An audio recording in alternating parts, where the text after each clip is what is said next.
and welcome back to The Users, the unofficial podcast for the Ultimate Gamers. This is episode 28, and we are recording on the 23rd of February. Wow, 23rd of February. The month is just flying by. So I'm one of your hosts, Crono 9. I'm Jack Botza. And I'm the guy who gives zero fucks, Pegasus 187. Yeah, I saw that recent video you did. I thought it was pretty funny.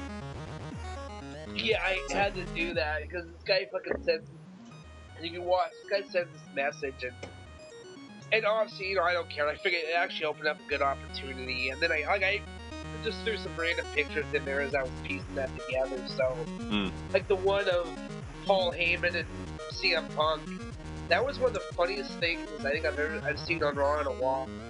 Was it recent? This is a while back. Basically, just Heyman and Punk talking on the outside of the ring with Vicky yelling right in their ear. I think it was a few months ago, but I just thought it was funny. That image was like, and not a single fuck was given that day. I just thought it was so funny. So. Plus, with Crono to the intro, February 23rd, 2013, zero fucks were given on this day. Yeah. Well, I don't know. Unfortunately, that might not be the case with this episode. It's a some fucks need to be given. Yeah, we've got some pretty important stuff to talk about with everybody. Wow, man, I'm making it just sound depressing right off the bat. Yeah, like really serious stuff. I'm trying to make it sound all depressing already. It's like, oh, we got some serious stuff to talk about, but we do. I mean, we certainly have things to discuss or make clear for our fans. I know everybody's been sort of wondering, what the lowdown is with LMG, and there's just some certain things that they need to be discussed. So might as well get into that as sooner rather than later. Who wants to take the reins on this? I don't know if I can. I don't know. It's got to be one of you two, because I'm going to have to just ramble on further later on. So one of you two, by all means. Sorry to impose. Okay. Well, I guess I'll take the reins here.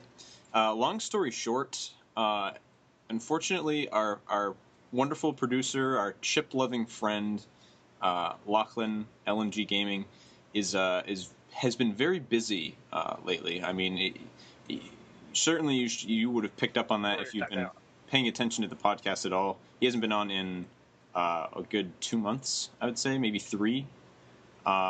It's been far too long.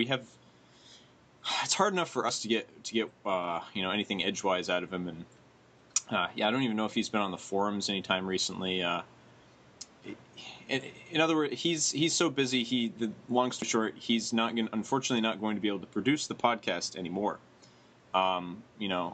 So that's the unfortunate of it. And we wanted no more chips in the background. Well, there's that's certainly a benefit maybe, but I mean, he's a good friend of all of ours, and it's just really sad that unfortunately he's not going to be able to help us out anymore.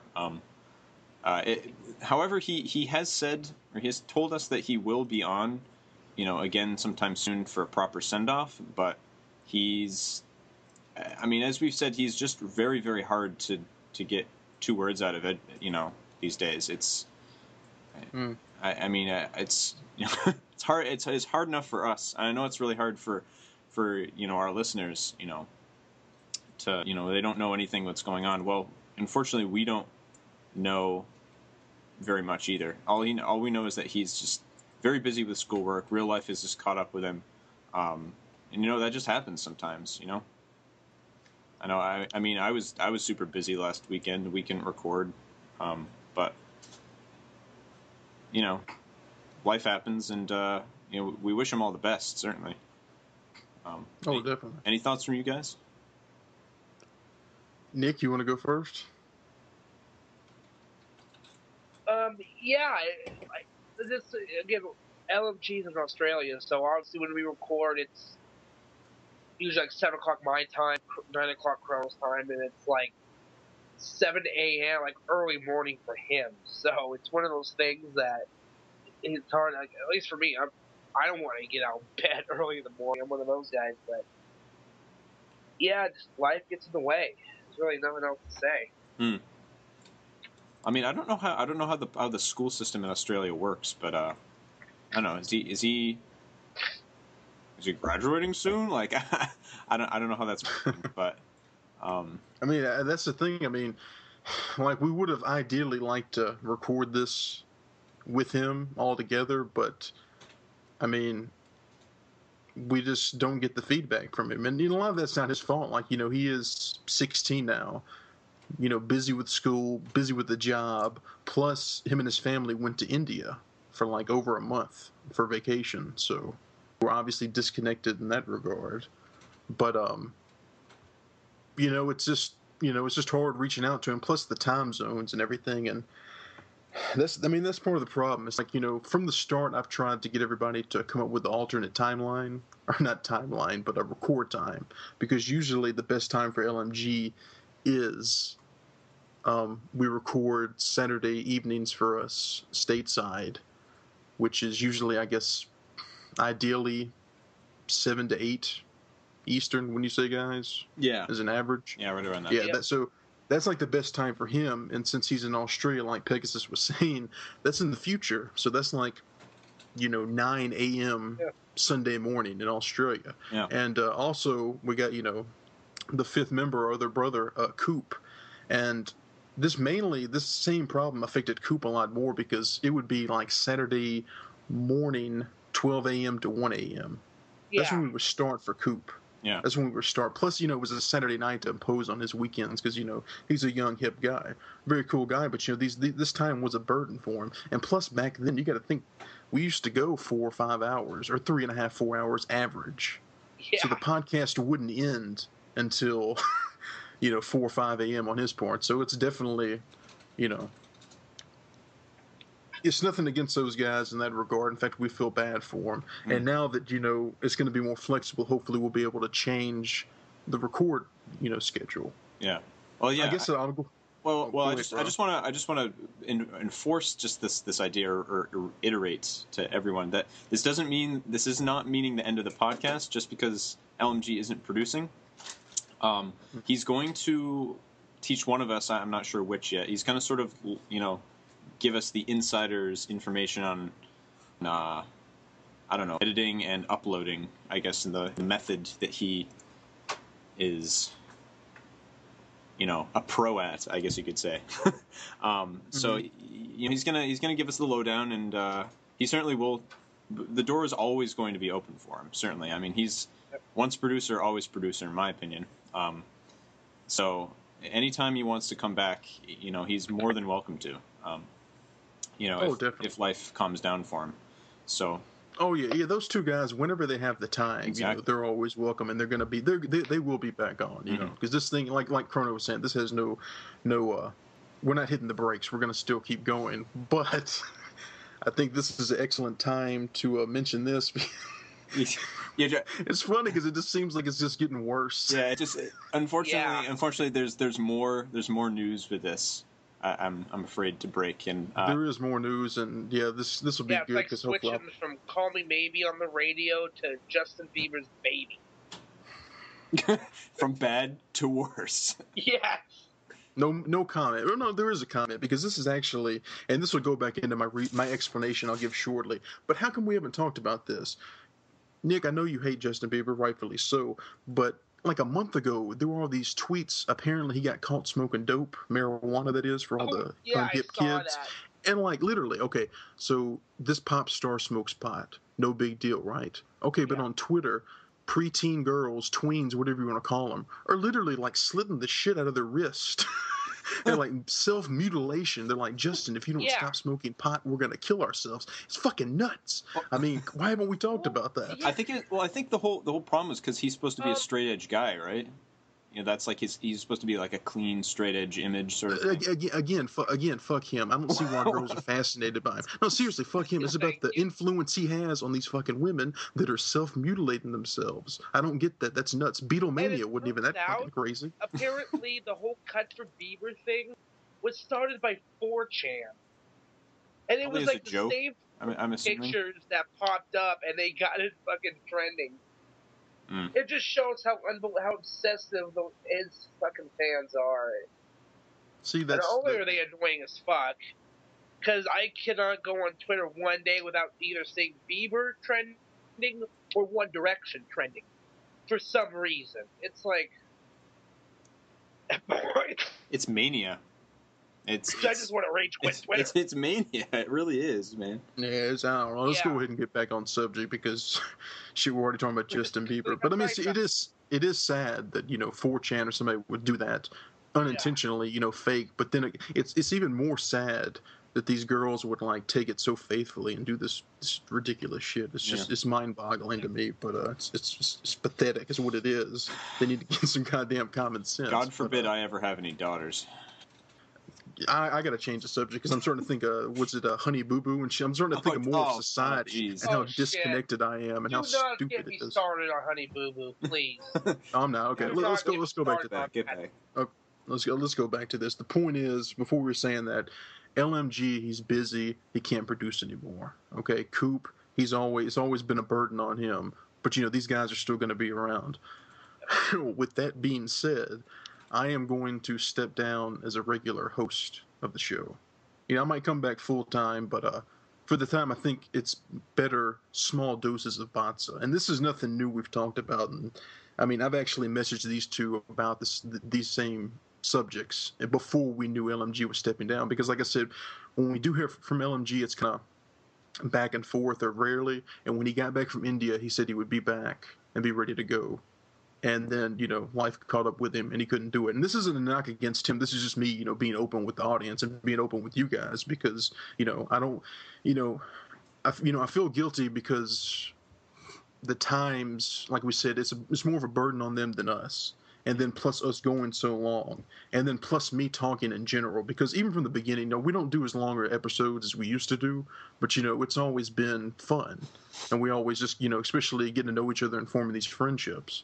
It was always fun, but you never take into consideration somebody else's times, constraints, things like that. Plus, just in general, especially with LMG, I would always bust his balls. And, I'm not the buster balls type of jokester, especially with a 16-year-old young boy. But, but see, it's all jokes. But see, the thing is back then, we used to give him shit like, you need to be on the podcast more often. And to his credit, he was wanting to just produce. That was his whole intention. That's how he gathered us.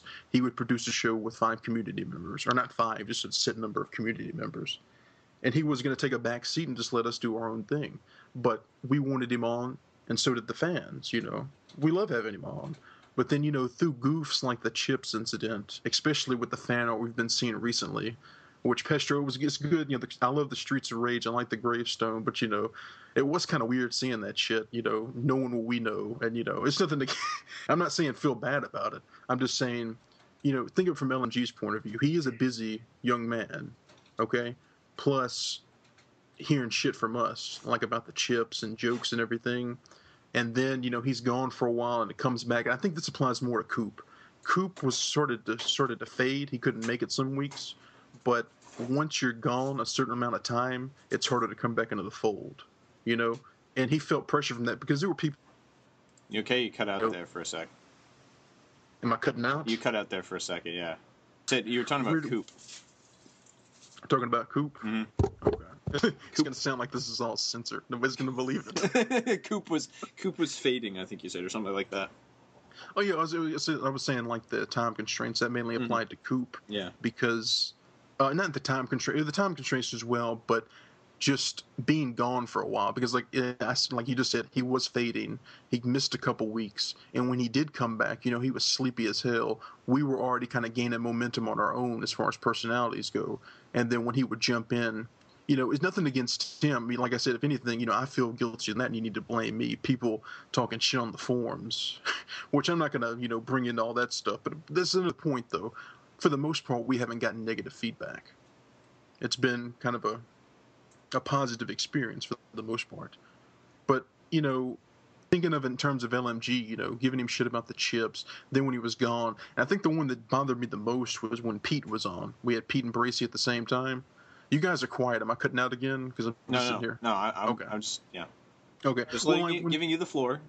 Well, no, I was gonna say because we used to, it's burden for them on time zones or whatever. Right. Plus the fact, once I get rambling, I'm passionate about the stuff I know, so I'll go into detail.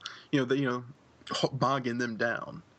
But on the same token, with sometimes I feel I need to be more assertive. Take control, to not let us wane, just keep things going.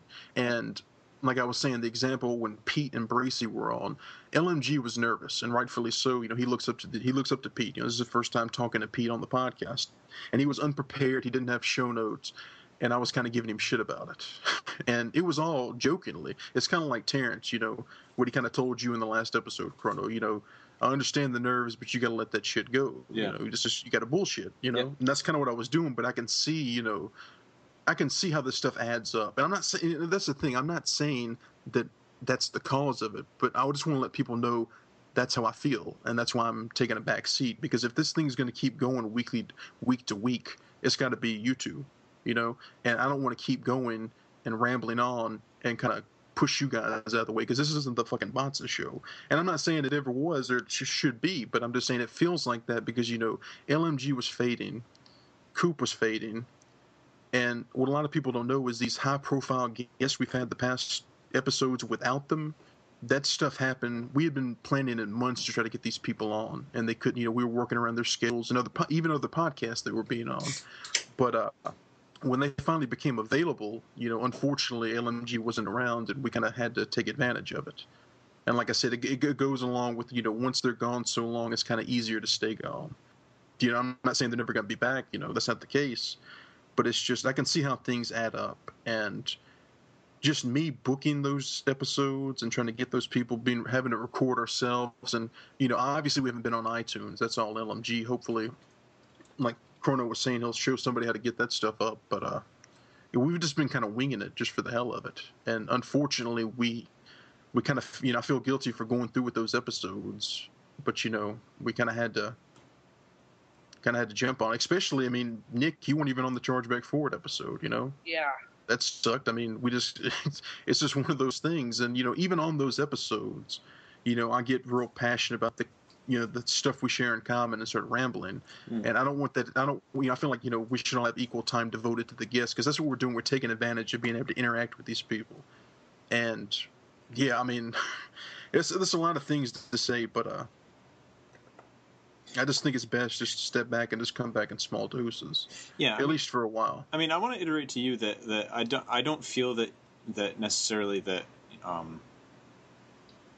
No, I had an idea of what I was going to say. Now I just lost it. Okay, I thought you cut out there. Oh, I did? Oh, good. So maybe I could hear you. I could hear you. Okay. Boy, all three of us are getting different things. Botza's cutting out for me, but not cutting out for Nick. I'm cutting out for Botza, not for Nick. And I don't even know. It's weird. Podcasting can be a weird thing sometimes, but anyways, I guess I was just trying to say, I guess I'm just kind of, sorry you kind of feel that way. I think me and Nick really enjoy having you on, and we don't want you to feel that you're sort of alienating people or that you're rambling, because honestly your discussions are always entertaining and always interesting to hear your insight. But but it's just you personally, and I think that's always important to let people know what your own limits are, kind of, or to let people know what you don't necessarily feel comfortable with, and it's so I guess thanks for sort of sharing that. I don't want you to feel that way, but it's still a personal thing. Nick, do you have? Well, I appreciate it, because, like I said, I enjoy being here. I'm not leaving. Right. Yeah. This isn't going to be like a Johnny Millennium or even The Rock. You put it in wrestling terms, Nick. I'm not gonna. I'm still. You guys couldn't get rid of me if you wanted to.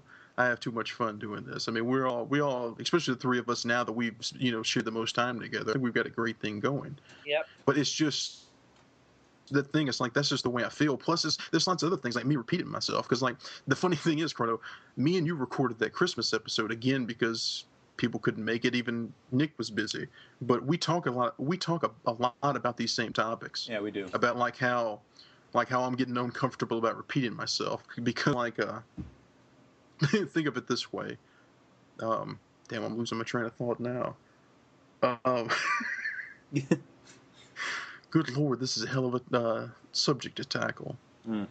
But repeat. Oh yeah, like how many times can I fucking say I started to fade from gaming, but the Resident Evil, Metal Gear Solid on the PlayStation 1 pulled me back in. You know, I'm passionate about these things, and I'm especially my generation because they like the generation I grew up with, like you know, growing up with the NES, then the Genesis, especially the early Genesis like Golden Axe, Strider, and being able to share that passion with other guests because that's what you know drew me to them in the first place. And it's like it's just this weird kind of essence. And like I enjoy bringing that to the table. But as we'll go into later in this episode with certain announcements that have been made, I mean I still am not as hardcore into gaming as I was back then. Like I don't care about the modern stir, the modern sturf. The sturf. Oh hello. No, but yeah, I don't care about the modern stuff as much. RPGs, I don't own an Xbox, and it's not a knock against those things. It's like Pete. Pete doesn't like Metal Gear. I'm not a big RPG fan. You know, we respect each other's decisions completely. You know, simple thing. But I would recommend he finishes Resident Evil 4. But like as far as that new mainstream opinion, I think you guys have got more grounded than that. And like you got your opinions matter more because really I really don't care until until I can judge it myself, and that has a lot to do with Star Wars prequels and all kinds of other shit. The expectation, I just can't get myself excited anymore because odds are it's not gonna meet that standard. It's like the 16-bit generation did. But don't get me wrong, I do enjoy rambling because like the Game Chasers episode, like I felt bad about it at first because it wasn't too informative as far as gaming goes, and here's a little tidbit, I guess. The time frame of how long we were trying to get them on, and this isn't a knock against them. This is just trying to put things in perspective. It was back like around the Portland Gaming Expo and the expo that was in Vegas, like around that time, because the whole Cheetah Man's scandal came about, and we had been trying to get them on since then. And then when they finally were available, you know, obviously we had to go with it. But yeah, the point is, I actually got to speak with Jay before we were on the episode, and we talked a little bit about the scandal. There were funny things I wanted to ask about, like the Cheetah Man episode of Game Chasers, like when Big Mike was doing I called it the broke-ass worm. I don't know if you guys remember that part from the episode, or Greg Pabbage with his Cheetah Man shrine. I had to ask him, I was like, what the fuck, does this guy really got this set up in his house, or did y'all stage it? And he was saying, you know, Greg was cool enough. They had the sense of humor. He's like, I can do this if you guys want. And I'm glad he did. And I still don't get the video game Mike. Did I call him Big Mike earlier? You did call him Big Mike, yeah. Oh, shit. Sorry, Chargeback 4. Even though it's not really an insult, but, you know, video game Mike. Just because that's another thing. Like, I get to rambling, and that's another thing. I try to make myself as clear as possible. But a lot of people take me out of context anyway. I don't even know what I was talking about before that. The whole time frame thing. Why I even went to the Game Chasers. Oh yeah, the Game Chasers. Here we go. See, this is a Botza train. You just got to jump on and roll with it, folks. I felt bad about that episode because for the most part, I cut you guys out and bullshitted movies with them. You know, and I felt bad. I'm glad people, you know, you guys got a kick out of the comedy, and that people on the forum seemed to like the movie talk as well. But at the same time, you know, I was feeling guilty about that because we really weren't doing anything. You know, I already kind of, you know, got a feel of Jay. We had a great conversation. It was more casual. I wanted that to happen more. But don't get me wrong, I have no regrets about it because we at least got to have Melvor on, which fans of theirs will like his insight. Plus, you know, I knew I could throw Teen Witch, you know, Men at Work, and they could throw back Summer School, and God forbid Leonard Part 6. You guys have no idea about Leonard Part 6. That is a movie that was erased. Am I breaking up? No. I do know about Leonard Part 6, unfortunately. I've never actually seen it, but I read a recap on this site called the Agony Booth that writes probably, well, they've kind of sort of devolved into they have a lot of video-based shows now.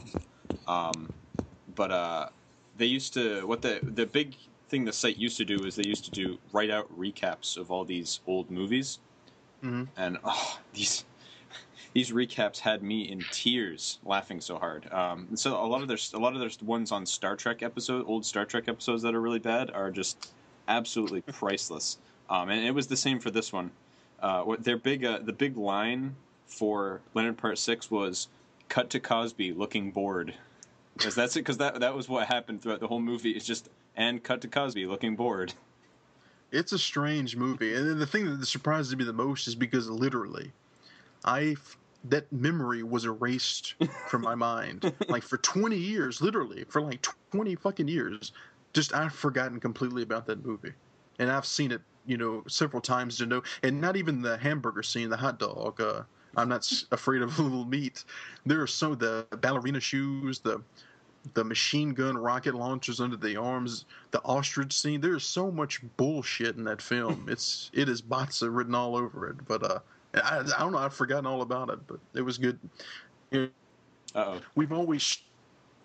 I heard. Oh, you cut out again, just briefly. Okay, you sound a little Mr. Roboto there yourself. But is it clear now? Yes. Okay. Yeah, that episode might have been sloppy, but I think people enjoyed it because it was legit. And I think that's, like, we've always claimed that we're not professionals. And, like, a lot of the things, like we said, we haven't really gotten any negative feedback for the most part. And we did get a little troll in the forums, but it was his it was aimed towards Coop. And if anything, that's what I'm saying, it should have been aimed more towards me because, the shit I pull, bogs them down. And not even saying that, it's like just the fact that we kept this thing going. Like, we're not professionals. If people want to give shit about stuff like that, that's fine. In fact, if anything, they're going to give shit about me because, my presentation, my voice. And I'm not saying people do, but I'm just saying that the people like that, they bring that negative shit to the table. I think what we have, the three of us, like, I call you guys my little angels because, like, I really respect you two because you both have great senses of humor, and I respect I respect both of your opinions in games and films. And if not, we can work it out civilly, and bring good points to the table. And the fact that all this came together through like a poll on Pete's Game Room forum, and even the fact that one of the people was cheating. I don't know if you guys remember that. I remember that. That was fun. But like all the negative shit, like people thinking that we're the All Gen Gamers community podcast to try to bank in off of their name, they think that we're using that to. And see, that's another thing. I do feel guilty about that because there are other podcasts like Power On Podcast.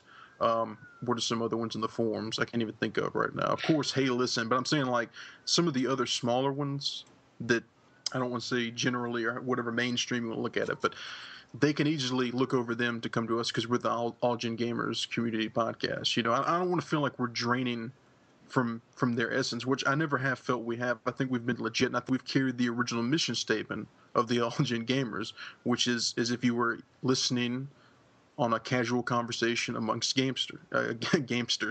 Among gamesters. Even better. A little gamesters. It's like little rascals or whatever. Yeah. But like, the fact that's what it is, and that's what we are, and the fact that we have so much fucking fun doing it, and that people that want to try to give a shit or frown or don't listen, because that we're trying to cash in on something else or that we're unprofessional and we don't cover certain topics. There are so many fucking podcasts out there in general gaming that, you got to do your own thing. And we're not trying to do our own thing. We're just saying, we're not trying to be something somebody else does a lot better. Right. We're just fans of a podcast giving our opinions. And the fact that, like, all five of us, LMG, Coop, especially LMG, because it was his idea to put all this together, and then you two, and for all of us to be who we are and, the group we've become, when you consider, like, just the bullshit kind of notion of getting these people together, plus the guy, like I said, the guy cheating didn't help either. Just as random as this whole thing could have turned out the way it has turned out. Like, I'm really proud of it. Really glad I got stuck with you guys. Well, I wouldn't have it any other way myself. So, exactly. I love this group. Same here.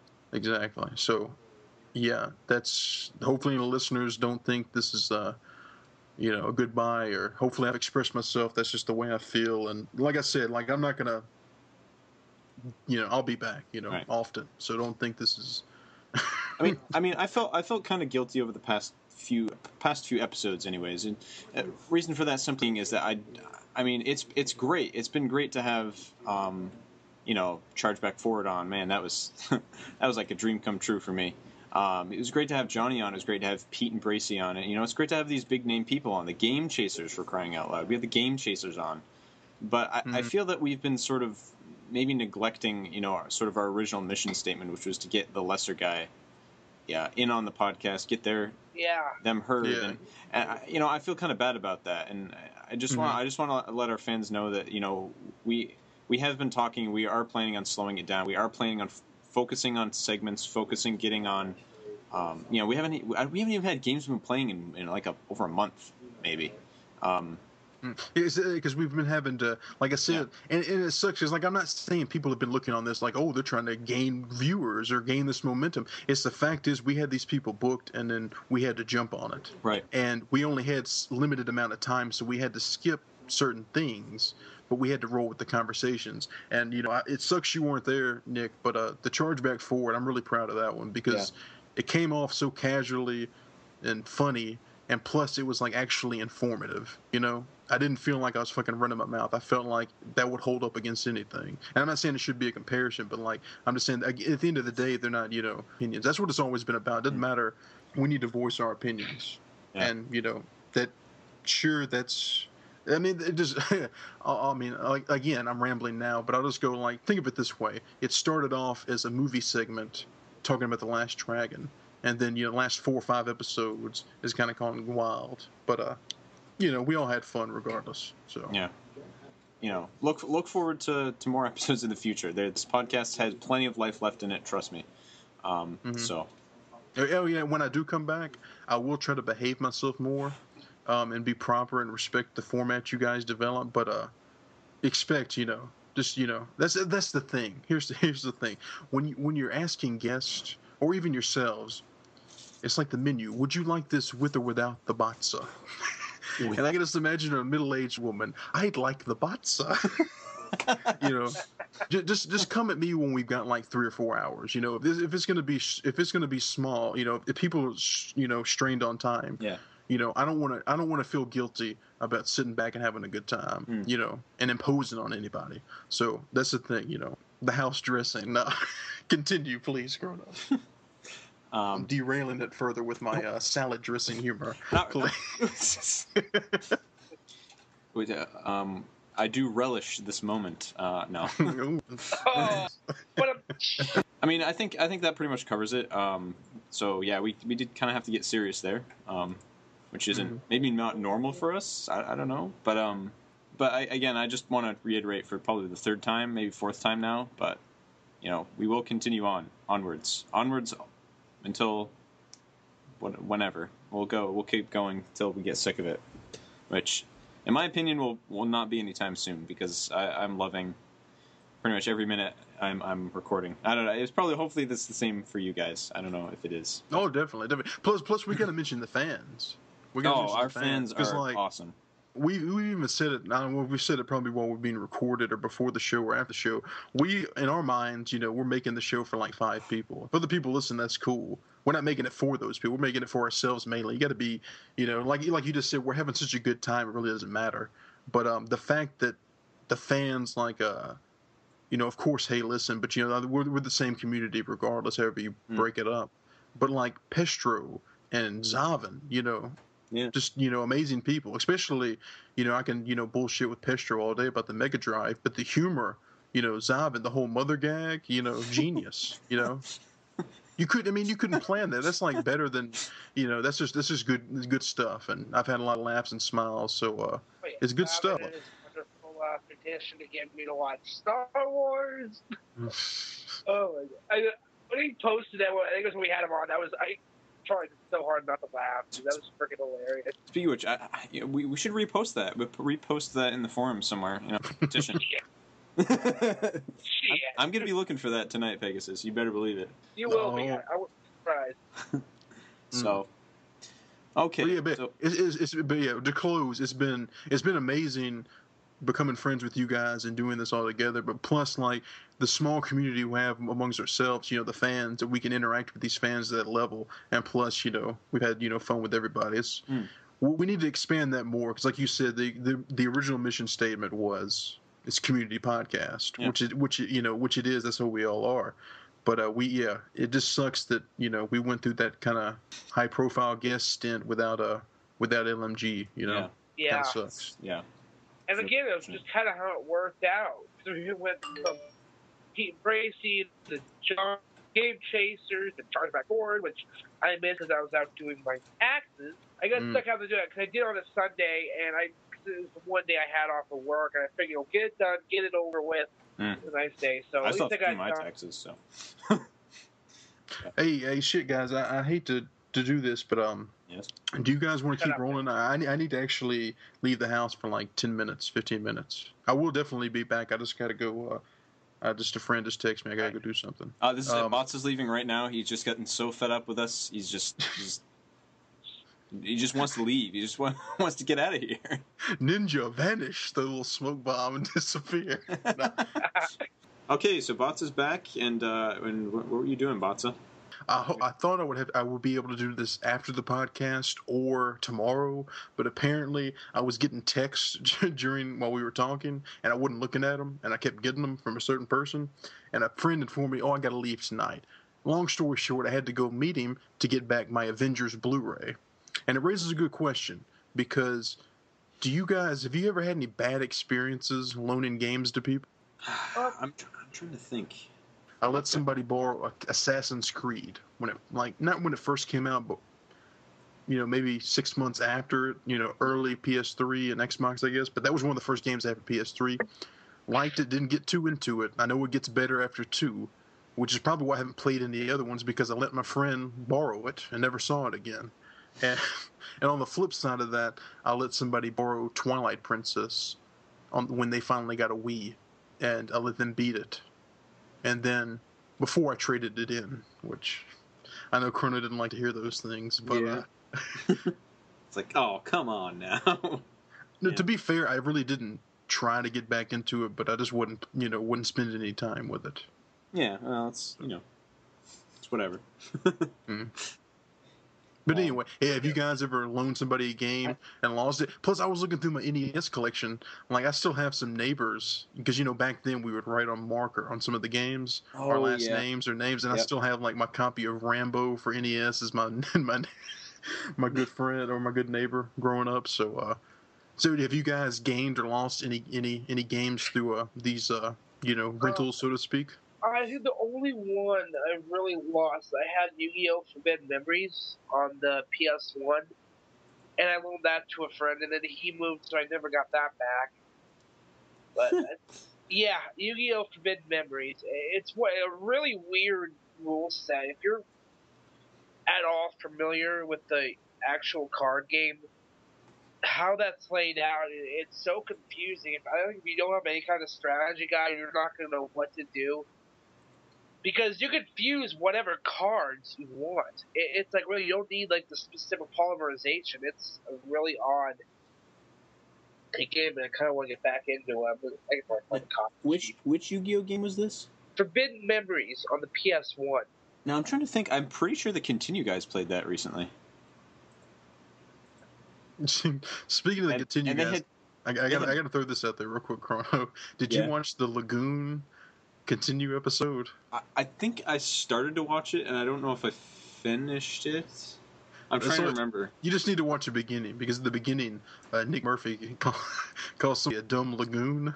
Lagoon is a slang word that's bad for something. Oh, it's hilarious, but everybody watch just the beginning of the Lagoon episode. Continue. Those guys are great. They had a really good Valentine's Day episode, actually. That was awesome. A good special. Yeah. Very good. Yeah, as far as borrowing or lending out games goes, I'm trying to think. I felt like I never had games that I really lent out to people. It's not very often. I mean, I let people borrow stuff here at school every once in a while. I know I did a couple years ago. I lent someone Assassin's Creed. And the first one? Yeah, it was the first one, funnily enough, also. And then I went down to their room one time, and I was like, "Can I have my game back?" And he's like, "Oh yeah, I haven't played that in 2 months." And I was like, "Oh, okay." So I just sort of took it back and left. I will say that. Well, I'll let you finish, Crono, if you weren't. Okay. Yeah, no, I wasn't done yet. Trying to steal my thunder now. See, I'm trying to go all Botza on you. I'm trying to figure out how to preface this. I often take stuff from my brother, or I used to all the time because, both my brothers are much older than me. My oldest brother's 10 years older than me, and my other, the middle brother is 7 years older than me. So, I would often take stuff from, from from the one who's 7 years older than me. I used to take stuff from him all the time.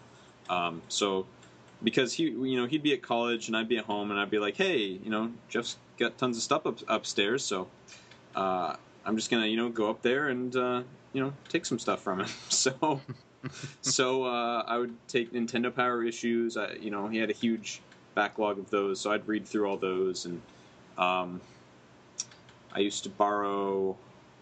I used to borrow games from him. He had like some of his old Game Boy games up there. I used to take those from upstairs, and I feel like there's some other things, probably some books or things I used to, and then I'd forget to put them back. So whenever he'd come home, he'd always find them, and I'd get in trouble, needless to say. And let's see, I'm just trying to think of some other things. I haven't done that recently though, because I've kind of grown up and I'm not a little jerk anymore. Look what you did, you little jerk. I'm not quite that. I'm not quite Kevin anymore. So okay. But here's another one. The original Tales of Symphonia. My first exposure to that was actually a friend of mine lent it out to another friend of mine, and I really wanted it really bad, and they knew I did, but they instead didn't lend it to me. They lent it to another friend. So I was kind of mad about that. But then another friend of mine, boy, this is all these friends. Sounds like I'm popular. I really wasn't very that popular in high school, let me just tell you. But another friend of mine was in a completely different circle of people, had the game, and I held on to that for like a good good year and a half, and then I lent it back. I think I lent it back to him, and then the other friend who owned it lent it to me again, but he only lent me one disc. So I was playing through on his disc, and then the first friend who lent it to me, I had his disc, second disc. It was just like really confusing. I had like all these different discs from different people, and it was really weird. Eventually I got it all sorted out though, and got it all back to them. Let's see, but as far as that goes, that's pretty much it. I didn't really lend out tons of my games, probably just because I went to such a small high school when I was growing up, or small schools in general. I went to it was a private school and only had 60 people. Like in the entire seventh through 12th grade, there were 60 people. So yeah, so not really a huge selection of people to borrow things from, though. Even with such a small school setting, though, I still somehow, when I was like in kindergarten, that one kid in the class that had the Sega Genesis, and I picked him out right away and argued with him. and my brother seems to deny the fact that he and his friends. He said he and his friends never really argued about that sort of thing, but I don't believe him. Just because I did argue about that stuff, and I was like 5. Where would I have gotten it from if not from him? So, but anyways, that's pretty much it for me. I can't think of nothing too terrible except for that weird disc. The disc craziness. Incident, yeah. The disc incident. Sure. The only one I wanted to throw out there was probably back when me and my friends were getting the retro bug in like 2003, 2004, because we used to play like the Raw and SmackDown games for the PS2. We used to have a lot of fun with those, and of course the N64 games. But like those SmackDown games kind of took the place of fighters, and almost in a way. We used to play those a lot. But when we got the retro bug, somebody brought the Nintendo to a friend's house. We'd all go over there. We'd all bring games like Goonies 2, Back to the Future. I'd bring those over there, and we finally beat them. Because, I never beat them as a kid growing up, and Back to the Future never got past the milkshake level. So finally being able to beat those, was cool. But then again, they got lost in the shuffle over time, and a lot of games like that are lost, and including my original copy of Strider. Still have the case and everything, but the card only. And another thing, the close on. When Michael Jackson died, I let one of my friends borrow my complete Michael Jackson's Moonwalker for the Sega Genesis, and he kept it for like a year, which wasn't a big deal, but I'm just glad I got it back. Yeah. How about you, Pegasus? What about you and this sort of thing? Well, besides Yu-Gi-Oh. Yeah, besides Yu-Gi-Oh. Is there anything else for you, or? Well, I haven't got it back yet, but sorry. He's choking over there. Someone get over there. Give him a Heimlich. Shit. I had a cold the last couple of days, so.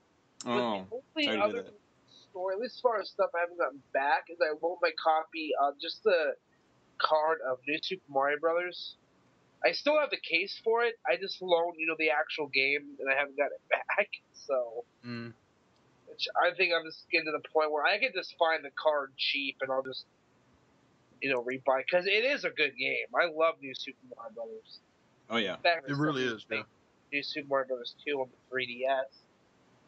I'm so backed up with. I mean, at least the game releases have slowed down lately. But March, what we got? Luigi's Mansion 2, Castlevania Lords of Shadow 2, Sly 4 just came out. I'll get into that game playing. Yeah, no, there's lots of games that come. Actually, you know what? I thought this is terrible. I thought I'd do more lending stories. It's terrible. Okay, so one of which was when I bought my DS. I bought it used, my DS Lite, off of a friend, and I got his version of Animal Crossing, whatever the Animal Crossing game is for the DS. I don't remember, and his borrowed copy of Mario and Luigi Partners in Time, and he said, "Now remember, this is this isn't actually play that too." It's a good game. It was as far as the Mario and Luigi games go, it's probably the worst of the three so far. Not saying it's a bad game. It was just kind of short and kind of boring, and it was unfortunate. Oh yeah, but the other one was Bowser's Inside Story, right? And that game is excellent. Oh my gosh, the writing in that game, I was in stitches, man. The writing in that game is excellent. But anyways, so the friend of mine selling it to me is like, now remember, this game isn't mine, so you need to remember that. So I was borrowing this off a friend, so it's not mine, and if he ever comes back, I'll come looking for you. Well, that was probably, I don't know, 7 years ago. I don't remember how long ago it was. I've never heard anything from this friend of mine that sold this to me. It's my game. It's card only, unfortunately, but it's my game now. So yeah, the friend who sold it to me moved away somewhere. So I have no idea what that whole deal was about. But anyways, I got Mario and Luigi Partners in Time sort of for free there, kind of. But not bad. So that was pretty cool. And there was another one was thinking about a friend of mine lent me his PS2 and a ton of games with it, and that was probably 2 summers ago, I think. It was 2 summers ago, and that was the first summer I got into Kingdom Hearts, and maybe it was 3 summers ago now. I don't remember. I got into Kingdom Hearts, and I was playing Tales of the Abyss and a couple other games, and I was trying to play Final Fantasy X, but his version of the game was so scratched up that the game couldn't be read at all. So I had to go out and buy another copy of the game. But you know what? I didn't give him that. I was like, yeah, but I'm not buying you another copy. This is actually my copy of the game. So I just kind of gave him back his really scratched up one and didn't replace it or anything. I'm such a kind, loving person, aren't I? But anyways, so I was just like, yeah, you should probably get another version of that game if you ever want to play it again. So yeah, I still have never gone back and played Final Fantasy X, but that version works. That version works, at least. So yeah, other than that, though, that's pretty much all my lent My Lenten stories. It is in the season of Lent, I guess. So it's lending. There you go. Whatever. I don't even know. It's I going. got money for my copy of Final Fantasy. I bought it in a pawn shop somewhere of 2004, I think. And it likes to freeze up in that one. You know the scene where Seymour gets introduced when his Nope. Aeon comes in and just fucks everything up? No, because I only got like 8 hours into that game, so I don't know how far into that is. Is that near the beginning? Have you gotten to the Blitzball tournament in Luca yet? That was like, I think that was like the cutscene I was at, and I was like, I've got other games to play, which was dumb because I was enjoying my time with the game. So, but yeah, there's a scene later on after you get through the whole tournament, and when they kind of introduce Seymour's his big Aeon. Okay. And right around the time they bring Orin into the story, who's probably the most badass character in that game, because everyone else is, especially the main character Titus, he's such a whiny git. Like, if you watch Spoonie's review, like, he can't stand. Like, a lot of people can't stand Titus, but it's like funny. He's got Orin when he gets to the point where he ends up joining your party. The guy, but it's like right around that scene when the Aeon comes in and starts fucking shit up. That's where the game likes to freeze. Just a pain in the ass. Hey, Crono. Yo. Is your roommate present? He is. Why? Okay, because I just actually thought of a fun story, and if he'd like to, I'd like it because I've always wanted him to be on the podcast. So maybe he would want to defend himself of a certain way. But let me go on this because this perfectly. I heard him laugh in the background. That's what he's in a raid spurred right this now, memory. so. What's that? He's in a raid right now. So. Oh, he's in a raid right now. Yeah. Okay, we can ask him casually throughout the podcast, and we can get his response. But I heard him laughing, that jogged my memory. But I was thinking back to our first conversation, when we all finally got together. Mm-hmm. When, the poll was closed, and, we decided it was going to be the 5 of us. And I remember we were all talking, we were all kind of sitting there, and I think I tried to break the ice saying, do you mind if we call you Peggy? Talking to Nick, of course. Right. Instead of Pegasus, Peggy for Pegasus. But and then I remember LMG. I guess the name Pegasus thought horses, and immediately this was the big icebreaker for all of us to get to know each other. I remember LMG asked, "Are any of you guys bronies?" Oh shit! Which we all kind of laughed. My memory. Yeah, I definitely remember this because I got a kick out of it because I think I've said this on the podcast before. This was way back when last year, so this was before the whole clopper term was known around the community. And I remember I told you guys because I remember LMG was like, because he still feels bad because he gave Cliva kind of a bad rap on OKS about bronies. To me, I was more fascinated. I was like, oh, what's the whole fascination about it? And here's the example I'll give. When I think it was on All Gen Gamers 100 when Johnny was back on. And they started talking about like his friends on Facebook and bronies, and he was like, "Well, I've got plenty of friends. Some of them are bronies.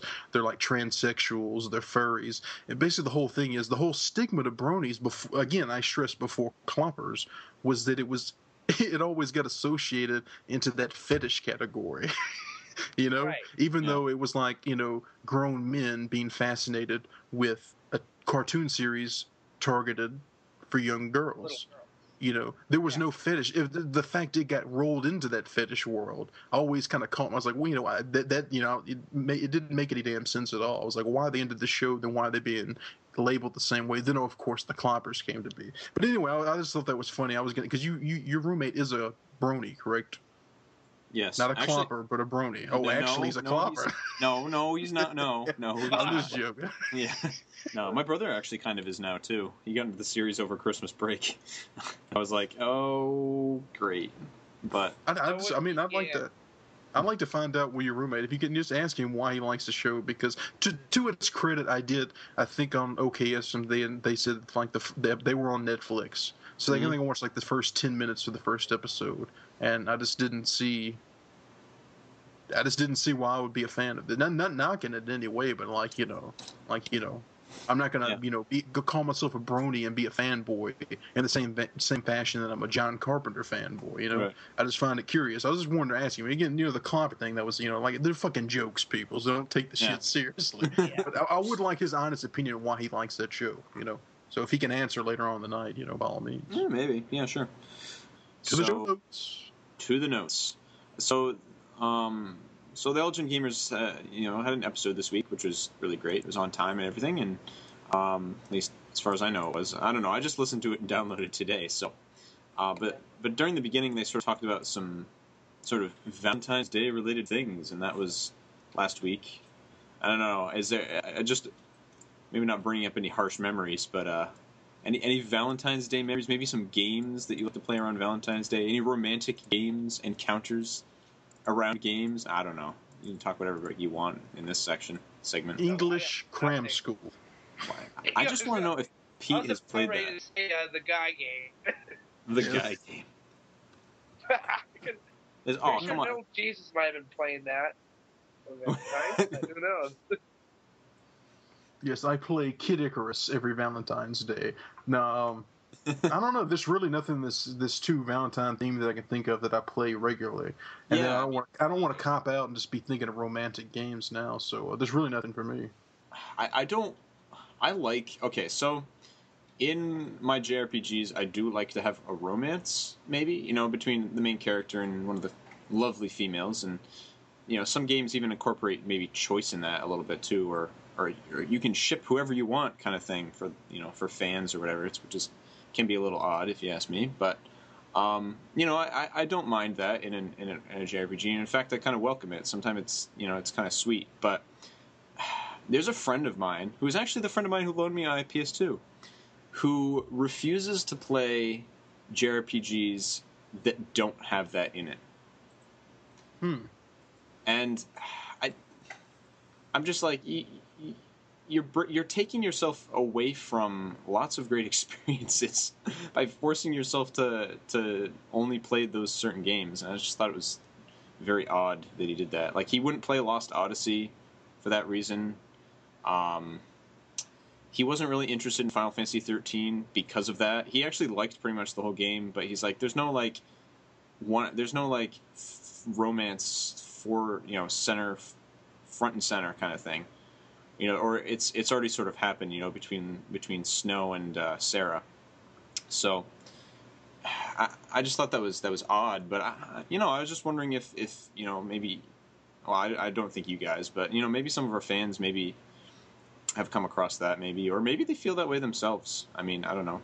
I like romances in my games, not necessarily tons of sexual content necessarily, but I'm not saying I'm against games that have that in it. Like, I was a very big fan of Catherine. I do like my Dead or Alive games, though I've never played the volleyball games for various reasons. Most of them pertaining is that do I really want to stoop that low? And the second reason being, most of the time when I'm at home, it's in a public area, and that's a little weird. And a third reason would be like, I'm not really into that sort of thing. I don't know. I'm digging myself a bigger hole here. But anyways, I think they are pretty much fun games, or the volleyball at least. But I'm the same way. Like, back when the Xbox first came out, I had to deal with a lot of fanboys for the Xbox. And there was a comic shop I used to frequent. Good hangout, good, kind of podcast-esque bullshit conversations. But that BMX game for the Xbox, there was like a code. Oh, yeah. You could like unlock a video with nudity, and they were always playing that Dead or Alive game. It was just, I was like, all right, shit. Oh yeah, BMX Triple X. Yeah, I remember the big controversy with that is it originally had Dave Mira's name on it. And then I guess he found out about the content, so he wanted his name off of it. Dave Mira's BMX Triple X. Yeah. Yeah, he should. Oh man. Dave Mira's he's gonna be really careful riding that bike, if he's in the nude. Yeah. But yeah, I mean, especially games like that, I think, well, I don't know. I don't know. I mean, I'm thinking of the way technology goes, because like I'm saying, like, oh, if you're gonna get your kicks off to that, by all means, but wake me up when there's some hentai available. But but no, seriously, it kind of goes back to if you're really the type of person that gets off on Dead or Alive Extreme Volleyball, it kind of goes back to Custer's Revenge and Beat 'em and Eat 'em, and just how ridiculous the notion is that Yeah. Beat 'em and eat 'em. I mean, I'm not against fan service in it by any means. It's dare I say titillating. Huh? Get it? I got you. Yeah, Lollipop Chainsaw. I mean, that game was excellent, and obviously had a lot of fan service in it. Of course. I mean, Dead or Alive games always have that. Oh, well, I'm a big fan of Bayonetta to a certain extent. Bayonetta, she gets is just like crazy as hell. It's almost a parody of fan service. There's just so much of it. It's true. Yeah. That's very amusing. I like to play those games alone with the lights out.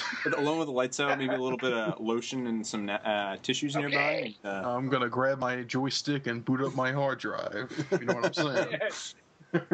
No. But of course, I do. Seriously, English Cram School is one of those games. I'm going to get it eventually. I've already asked Pete, and he was like, no. I was like, have you even played it? Because the same way, like, Pete, I give him shit about, he is an ambassador for Sega, so at least I want him to play Strider since he already owns it. But there's nothing to that. It's not me giving him shit or anything.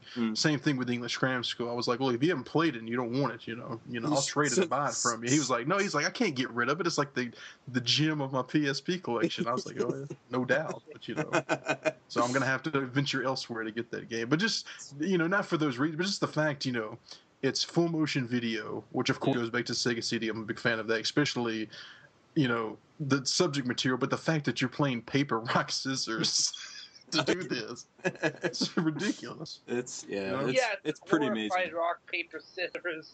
Yeah, I mean, I'd much rather watch people play rock, paper, nuts. Do you ever remember in the Jackass video game? I never played the Jackass. I didn't know there was a Jackass video game. Yeah, there was one? Yeah, there was a Jackass. It's actually pretty good. I have it on the PS2, but I think the Xbox version has the mode where you can edit clips of your own Jackass episode. But I wonder if you could probably find it pretty cheap now. I had a lot of fun with it, mostly because I'm a fan of Jackass. Mm-hmm. And the mini games they had in there were like based on stuff they actually tried doing in the show. So like slingshots, there's stuff there's in there that they never did on the show. That like, why didn't they think of that?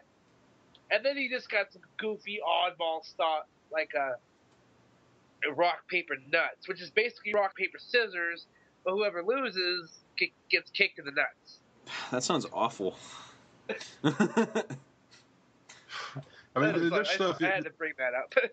Jackass, it is juvenile, but I was a fan of the TV show growing up, and I got to admit, on Netflix I have streaming, and Jackass 3D was on there, and I watched it. It cracked me up a good bit. I mean, it's what it is, Jackass. You got to be a jackass to watch it, but it was pretty damn funny, I'll admit. So.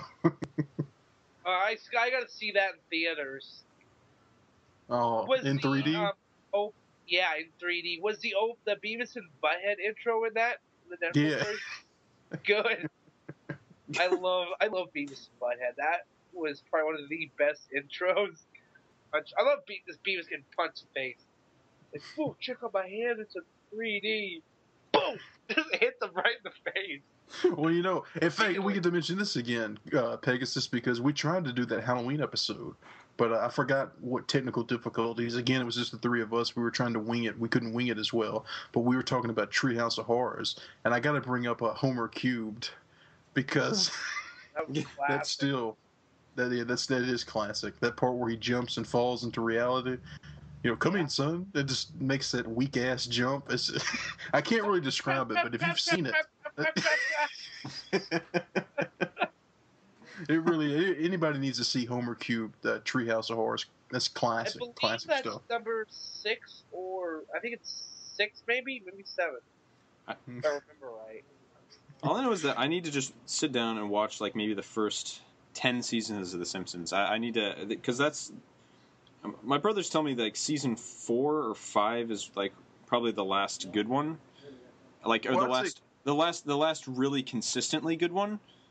Then it was still. I was it was about to say there's some episodes and later, and watch the Nostalgic Greg when he did top 11 Simpsons episodes. Yeah, because they say that. Well, my brothers say that there are still lots of really good episodes in, like, seasons, 6, 7, 8, 9, and 10. But after that is when the quality really started to kind of dip.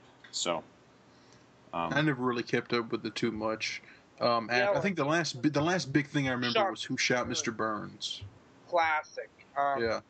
Homer's Enemy is actually a really good one I like. Hey, which treehouse was it? Pegasus? I remember you brought it up because I'd forgot about it. The one where Homer sold his soul for the donut. That was in season 5. That was the Devil and Homer Simpson. Like, I thought that was absolutely brilliant. Because the Treehouse of Horrors, they can just do whatever the fuck they want, and they can just be selling and have characters get killed or maimed or turn, like they did, Ned Flanders into the devil. The holiest man in Springfield is Satan. Absolute brilliant. Might as well just flip everything upside down, kind of thing. Yeah, it's funny, but am I still being heard? Botza's. I hear ya. Okay, because Botza says there's a problem with the call. Hello, Nick, are you there still? I'm still here. Yeah. Okay. Fucking So I'm just hoping I'm like a man alone talking by himself. Hello. So, can you hear me? There we go. There he is. Okay, I was having to type because this thing keeps popping up. There's a problem with this call. Yeah, it kept popping for me too. So, but apparently Nick was still hearing me, even though it was saying that. So, well, anyways, I was gonna sort of, we got sort of went to Treehouse of Horrorland there, but I was just gonna kind of say that I do appreciate it. I mean, as much as, fan service is always sort of going to be a part of games, and that's fine. Now Botza went down again.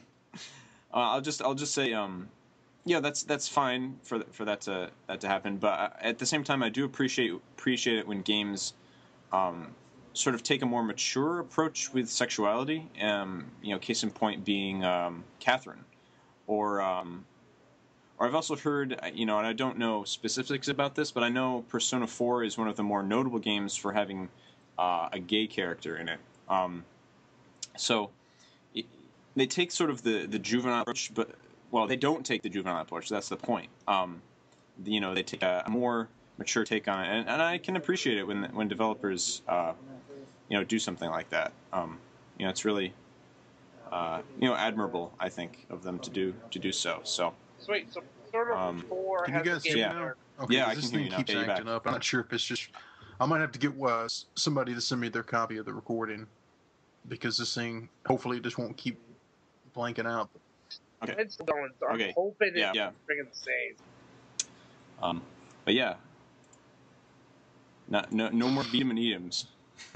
Though apparently they do still have, like, I know there's a Kinect, like, thing where you're like, I don't know, you can imagine, and I think there's Wii vibrators and all that jazz, all right, let's move along. I will say this: we actually do need to get a female guest on here sometime, because a lot of the times, like I said, feeling guilty about certain things.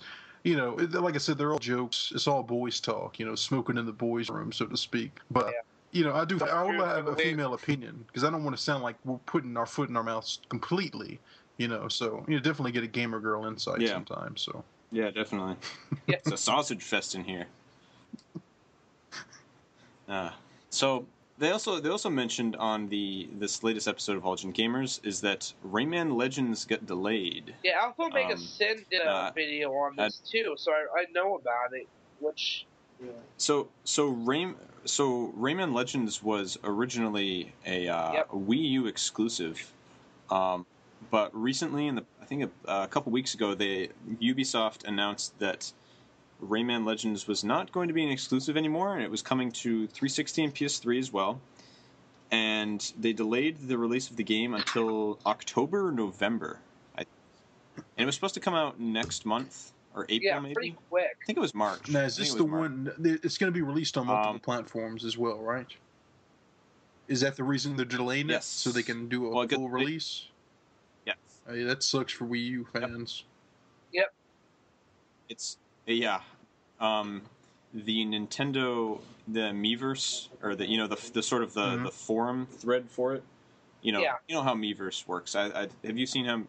Yeah. So, the whole Rayman Legends community was like thousands of people saying, "Why did you do this?" kind of thing. A lot of people saying, "I'm not gonna." How truthful they will be about that, but I mean, it's coming out in November. Everything comes out in November. Well, it's not going to be a lot harder sell. It's not even that. It's like it's the fact that it was supposed to be an exclusive. It's like Bayonetta 2. We talked about it before. Sure, the same thing with Resident Evil 4 for the GameCube. If the game's successful enough, it'll probably be ported. I don't have to have a Wii U to play Bayonetta 2. Hopefully, it'll be ported elsewhere, kind of like Resident Evil Revelations is now. But the fact is, the same thing. If they were to go, oh, Bayonetta 2 is going to be released on all platforms, delayed, even though I would be able to play it new and fresh with everybody else, it still sucks because people. You can't do that, especially when you're trying to move systems. You can't just go back on that kind of shit. Yeah, the game is finished. Yeah, it's not like you're delaying it to figure out a couple of bugs. Why don't they release it now and let the Wii U people have the heads up, and then the inevitable ports will come out? The fact they're waiting, that people do. Yeah, I mean, it sucks people aren't going to play it if they do not buy it, but I would say just don't. No, you cut out again. Damn it. Keep going. Okay, well, anyways, yeah. I mean, I think Pete sort of made a point in the episode, and I think the reason they may do it, or they may have not released it now, is simply because marketing.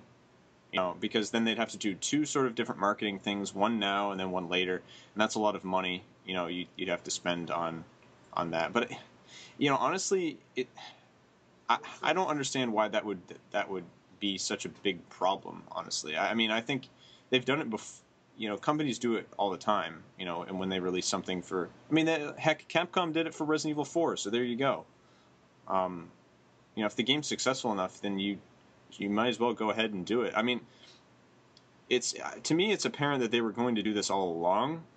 They were eventually going to port it, but I just don't understand why it had to be. It's still a cop out because they could release it now and not do any promotion because the promotion was before the Wii U launch. That this was going to be an exclusive game. That's already the promotion. So the people that are in these communities on the Miiverse that are bitching about it, they already knew about it. They would already buy it.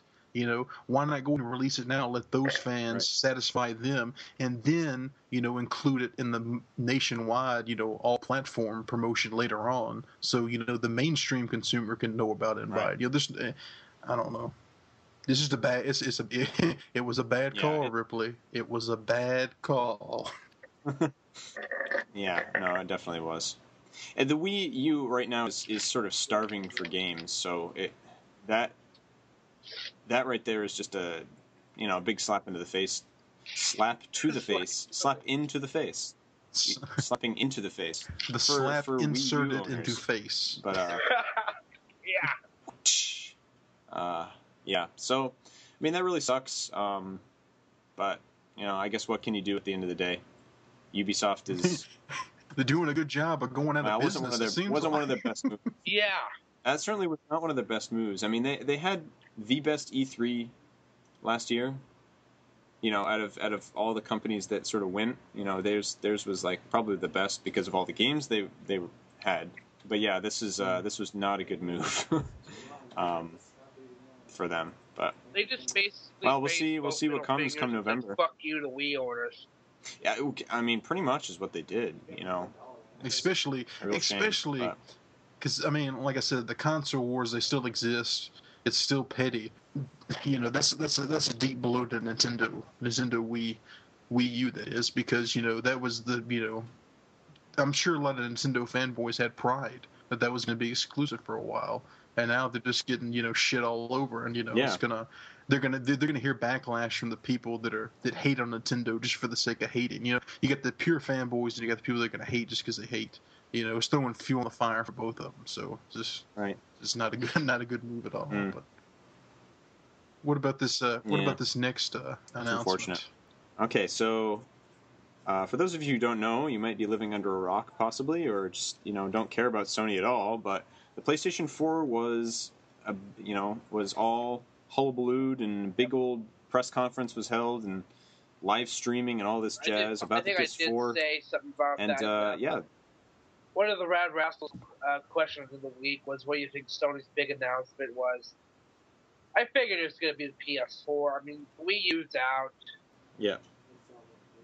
Yeah, so every suspicion was definitely, it came true. It was the PS4. So that happened on the 20th, and I've seen some very mixed reaction. I've seen some people who are super positive, really nothing but good things to say about it. And I've also heard some pretty mediocre responses to it, and it's just kind of all across the board. So I was just wondering what you guys thought about the whole live stream in general. No. Did you catch the live stream? No. Did you hear the news? Sort of what are your sort of thoughts about it? I'll go first because I didn't watch any of that. I knew it was there. I was at work for the first 2 hours, so I wouldn't have been able to watch it properly. But again, I really don't care until it's out. I'm not going to get caught up in the hype because you get caught up in the hype, you either waste money or you just get disappointed. We don't know what games are even going to come out for it, really, and until you know those games, there's really no point in getting it. It's like the PS3, Heavenly Sword. Sure, Heavenly Sword's a great game, but it kind of goes back to Last Battle for the Genesis. Those are early platform games for that console and for that generation. And like I said, ever since the 16-bit era was finished completely, everything went towards 3D and refining the graphics, camera, all that stuff. It's the same. It's the same format, just more and more polished. And until something more to come, I don't know. I'm fine with the PS3. And like I said, I don't own an Xbox. The multiplayer, especially having to pay for online on Xbox Live at the rate I pay, it's just not too appealing.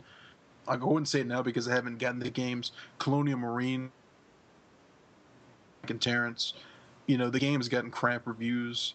I didn't pick it up because I had to pick up Ni no Kuni, and I've got to pick up Metal Gear Rising as well. And it's like $180 worth of games. I haven't even started Ni no Kuni yet, so I got to save for that. Yeah. Colonial Marines, I'll just wait for it to drop and pick it up, and I still know what I'm playing it for, so I'm not worried about it being glitchy or whatever, or not up to standard as other Halos or whatever. And Metal Gear Rising, that's the game I'm just gonna get. Just I'm a fan. I'll like Resident Evil 6. I'll play it. I'll judge it. I'll keep it or I'll trade it. Because I didn't play the Resident Evil 6 demo. I didn't play the Metal Gear Rising demo. I just don't. I'll just buy the game, go into it fresh, and if I keep getting disappointed, I'll keep going more and more towards retro.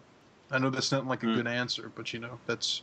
I don't want to say I don't care anymore, but at the same time, I'm like, because the Wii U, they announced the Wii U at E3. A whole year went by, we still didn't see that much about it. The next year at E3, they revealed a little bit more about it, and and the same thing like the Luigi's Mansion for the 3DS. Is that game even out yet? Because I know it's been lingering for like 2 years.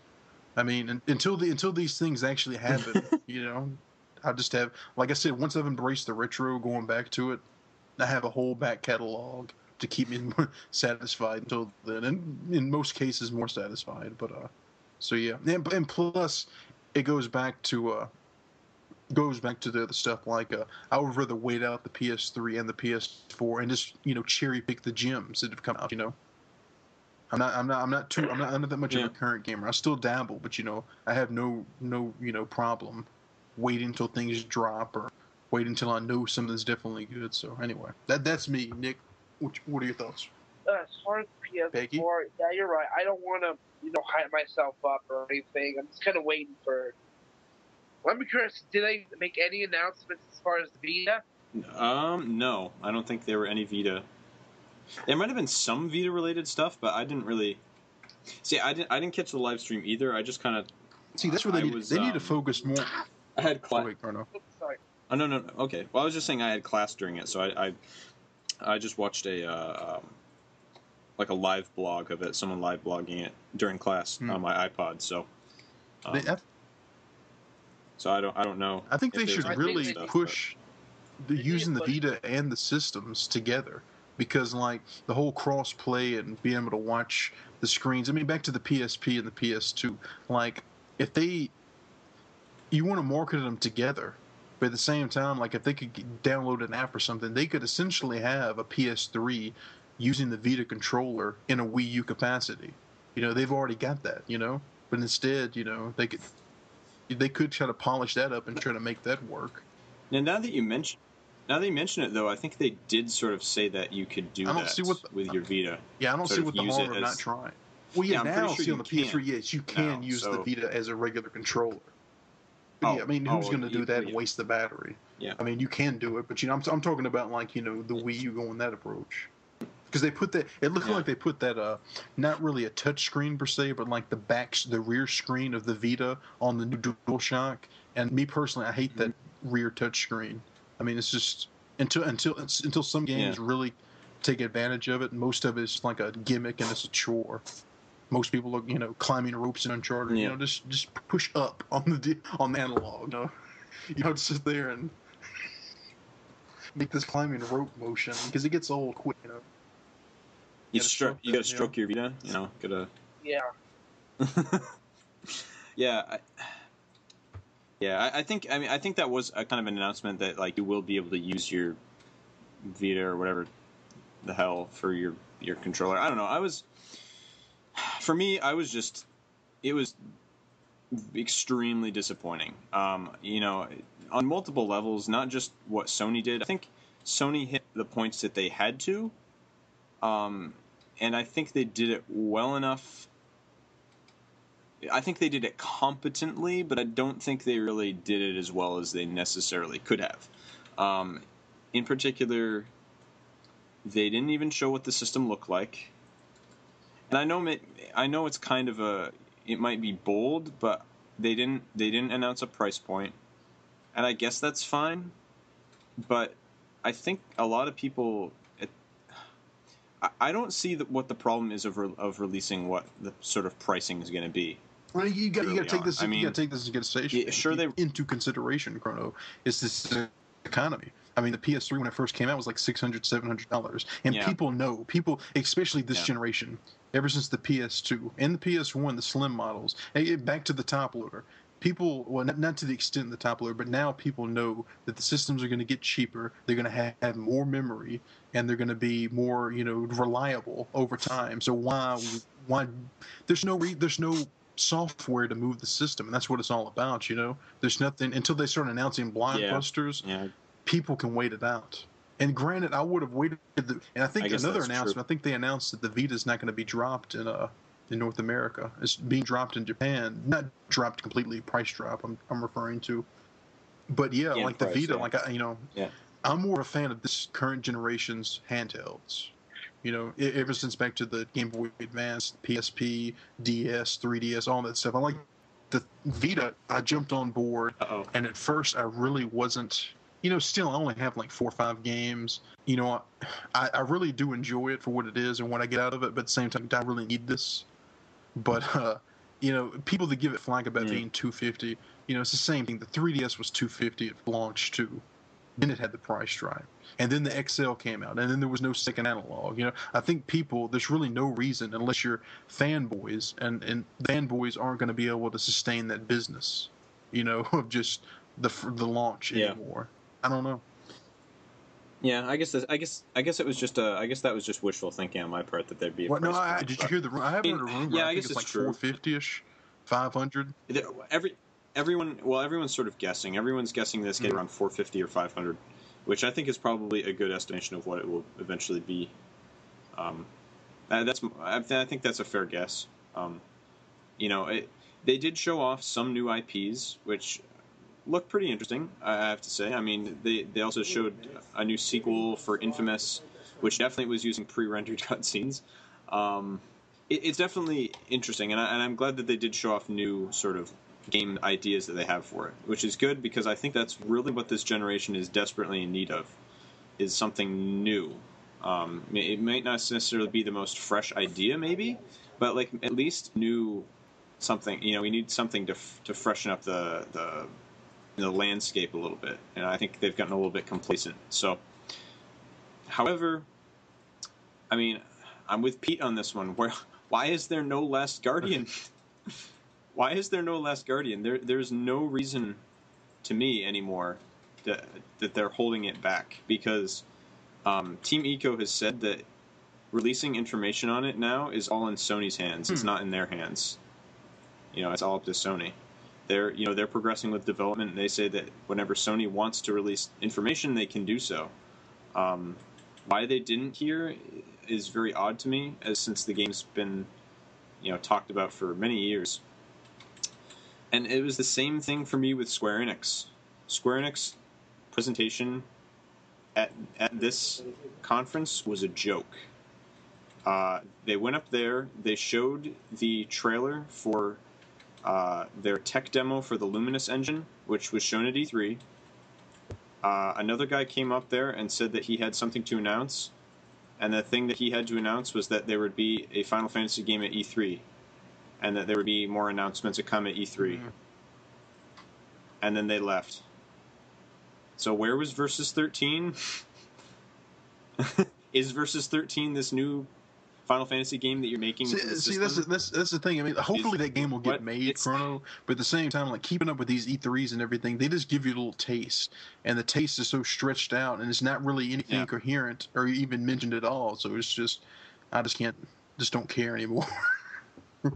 Sorry. Hopefully you do get that game, but hopefully they will mention old man Botza. Oh man, Grandpa day we use cartridges. See.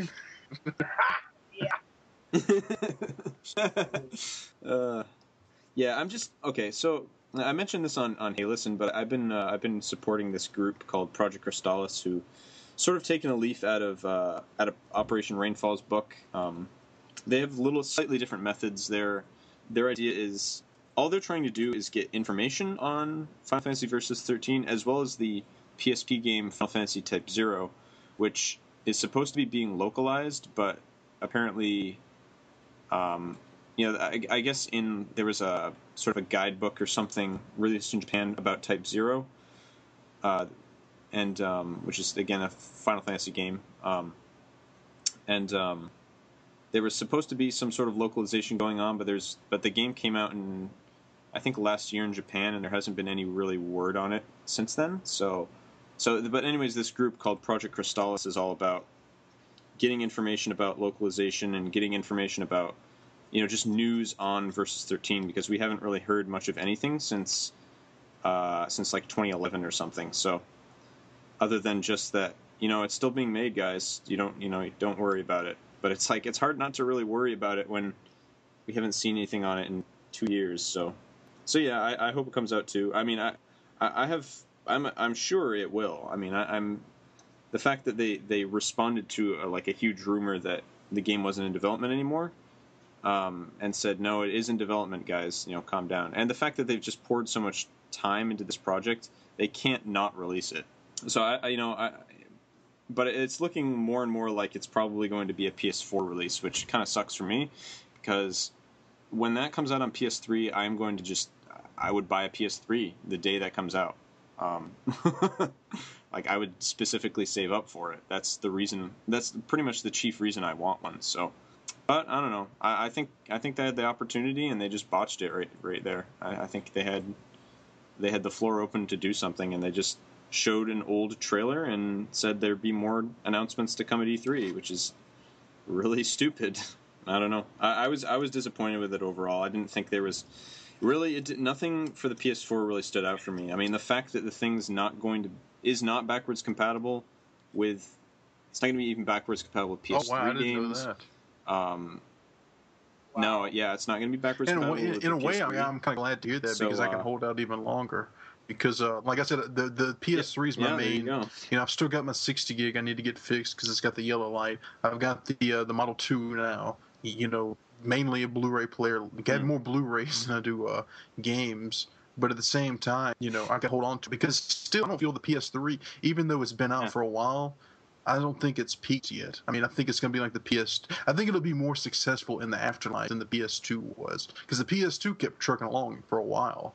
I think the PS3 will as well. So hopefully, another price drop, especially with the PS4. I'm sure that's what they're hoping for. Though I did hear that that stocks for Sony went down after the PS4 announcement, and stocks for the Nintendo went up. So which was kind of interesting.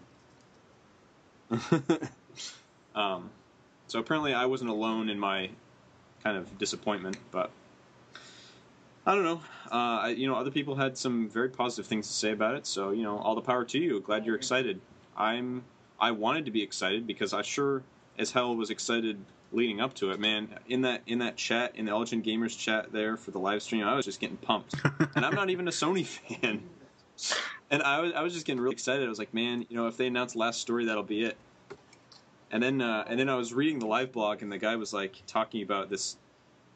He's talking about this. Final Fantasy looks like they have like machine guns, and I know they have machine guns in Versus 13. So I was like, oh man, they're showing Versus 13 stuff. And then I looked on Facebook at the Project Crystallis thing, and there was a comment that all it said was just "fuck you, Square." So I was like, oh, they're not showing anything on Versus 13, are they? And I was like, oh, why did they do that? So I guess maybe more of my disappointment came from just Square Enix's bungling than Sony's, but, again, I wasn't really too overly impressed with the PS4. I think that, honestly, I thought the controller looks really, really stupid, and a really ham-fisted. Hopefully they'll make it work there, because if they do another release like the Vita and just kind of leave it dead in the water, it's not going to be good. No. Yeah, I mean, if they can make it work, go ahead. I mean, I think I can see some uses for it, maybe with like scrolling and stuff. But like other than that, I don't really know what else you'll do with it. But I think we may have. I mean, anything else on this, Pegasus? Anything else to say? Or? Wait to see what they got for games. I don't know. We'll see. We'll see what happens come E3. I think that's when we'll get some more concrete information about this thing. So let's move on to topics in the forum. Unfortunately, there's really, even though we haven't had this topic in a while, there's not really much going on in the Elgin Games forum. Things have kind of cooled down in there a little bit, actually, which is a little disappointing. But that being said, there are some things elsewhere in Pete's Game Room forum, like the Gents Challenges. And the Gents Challenge 5 is coming swiftly to a close, actually. There's a few 4 days left. March 2nd or March 5th, one of the two. We have March 1st. Oh, March 2nd or 5th, really? I think it's the 5th. I'm freaking... Okay. I'll have to look that up then. It is coming closely to an end, so I'm really close to finishing Tales of Vesperia, so hopefully I'll be able to do well in that. Now, Pegasus, I know you were playing Banjo-Kazooie. I'm up to that whole fucking where you gotta answer a bunch of questions about the game, and you play on like a freaking game board, and oh my god, some of those questions, if you're not paying attention, which I really haven't been, I'm just literally guessing and just hoping I get it right, and then I'm just making mental notes of what I got wrong and what it ends up being. So it's like there's some question they go, how many spaces are on this game board? There's some that are like pretty specific. Like outside of the ones you have to know that Gruntilda's good sister actually tells you about her, which I did. I kind of didn't really pay attention. I just read them, and what I remember them, I don't know. But it's a pain in the ass. So I might keep trying, but more than likely I'm going to end up being a rascal again. So, yeah. Oh, you rascal, you. Yeah. Yeah. Is it? Well, at least it's not like is it like Metal Gear Solid where like the answers on the box or whatever? The code's on. I know. I'm sort of just kidding, but it's actually a really kind of. I think that's kind of a really cool anti-pirate. Yeah, it is. But in addition to the gaming challenge, there's been recently a music challenge in the forum, kind of conducted by our good friend Midipor. I posted a few songs and then I completely forgot about it. Yeah, I mean it's still going on. So by all means, if you want to post more songs for week 4, go right ahead. So it's sort of cooled down a little bit since its initial run. There's been less and less songs each time, but it's a lot of fun, and it's a really, really cool way to get exposed to different forms of music. I've had the music on with friends in the room, and they just really think this is such a cool idea, like such a cool thing that the forum is doing. One of my friends has actually said this is like the coolest thing I've heard a group of people do on the internet. Because it's just a really, really cool way to get exposed to new music. It's fun. I've had a lot of fun doing it. I've had a lot of fun posting different sorts of music that I think some people would enjoy, or just giving them a taste of what I'm into. So it's been a lot of fun, and or you can troll them. You can post Yeah. I don't know, Rick Astley or friggin' Billy Ocean, yeah. Rebecca Black. You can post anything, really. To troll the fuck out of people, yeah. Crono, post some Hall & Oates for me. It does. Hall & Oates. Some what? Oh, okay. I thought you said Hollow Notes, and I'm like, who in the world is Hollow Note? Oh, okay, Hollow Notes. Okay. No, no, I heard. I already posted my my 3 for the for week 4. Oh, so I guess I will explain the rules for those of you who don't maybe know. And it's essentially it's you post 3 songs, preferably from YouTube that you would like people to listen to, and the idea is you need to listen to the entire playlist, and you sort of get points for that, and you also can after you've listened to them, you can comment on all the songs. You have to listen to all the songs. But you can choose to comment on 1 song from each person's selection, 2 or all 3. So from each person's selection. So, and you get lots of points by doing that. So, and you can also get points by listening to entire albums and such too. So it's a lot of fun, and it's a really cool sort of way to get to know people and their tastes. Even if you sometimes you don't necessarily like some people's tastes, but that's that's fine. So it's a lot of fun. I gotta start off.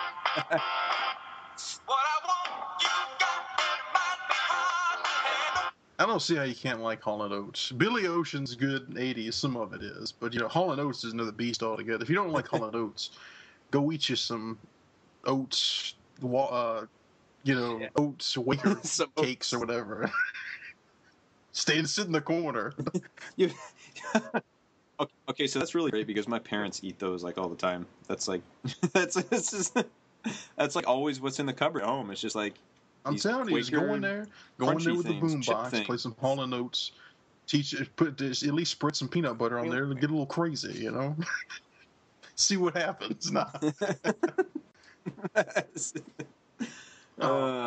Man. So, well, by all means, Botza, go in the thread and I'll have to look into it. Something in there.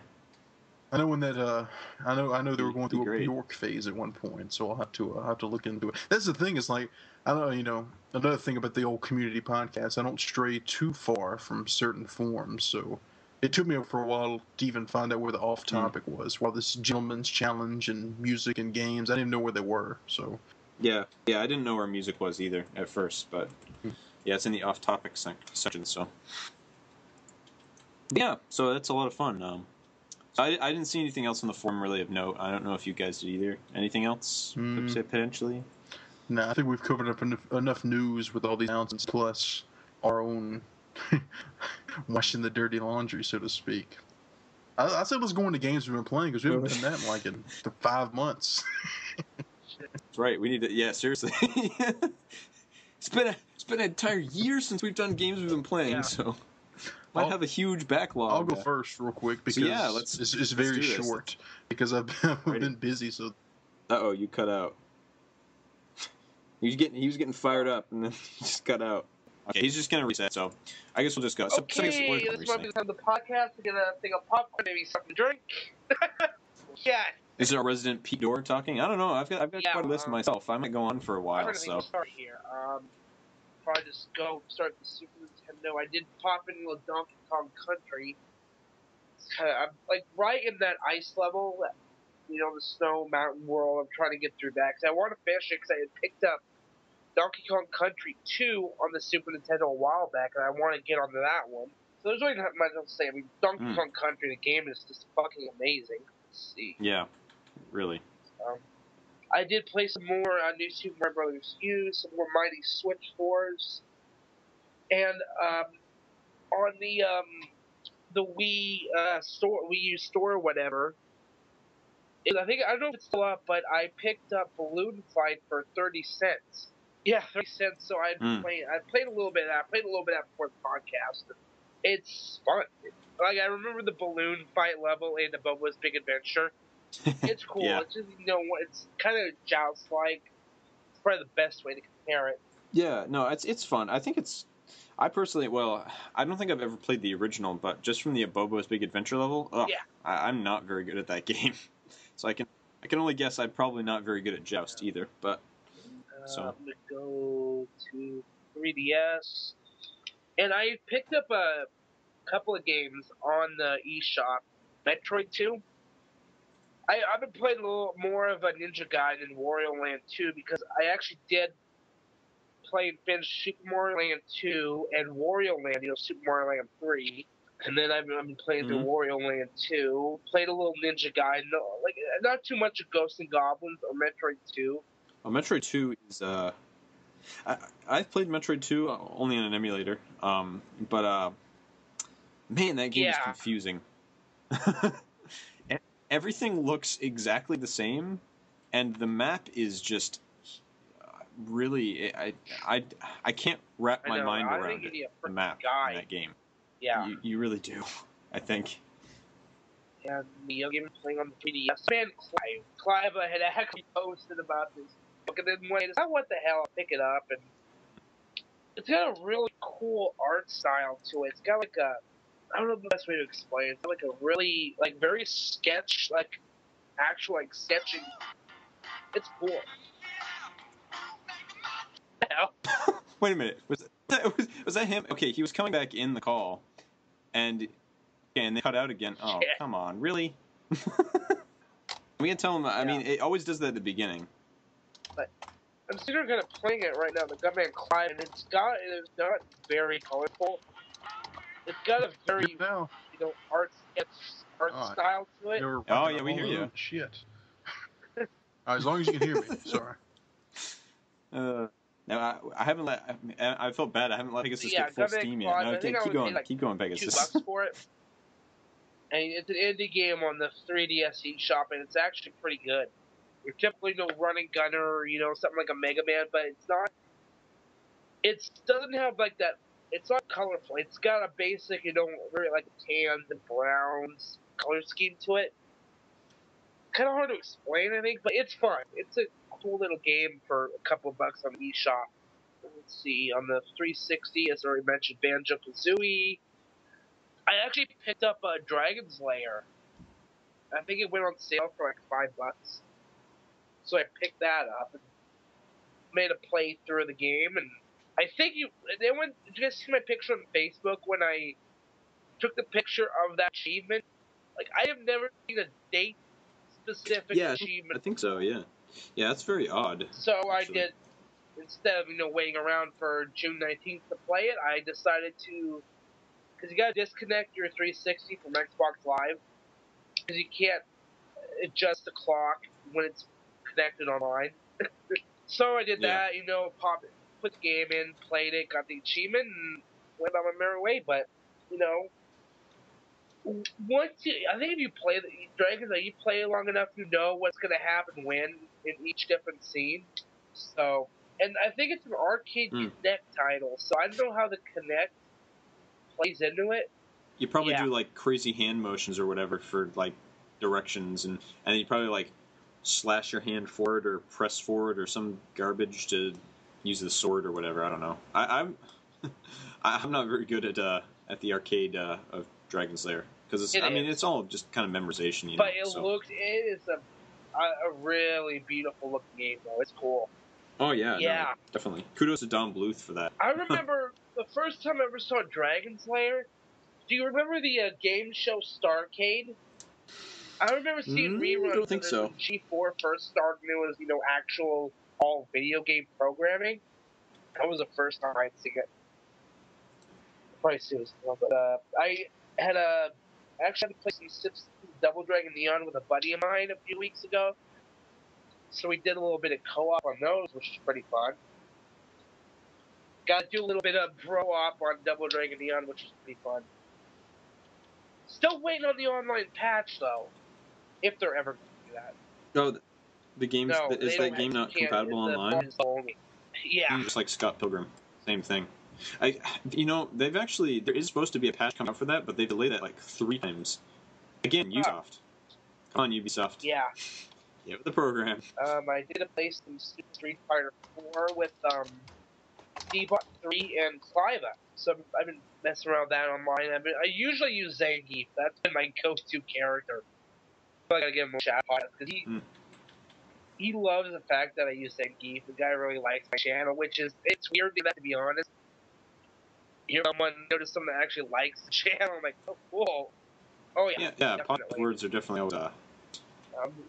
Again, the Black Ops 3 I mentioned it's double speed, so I think quite a bit of that when I can.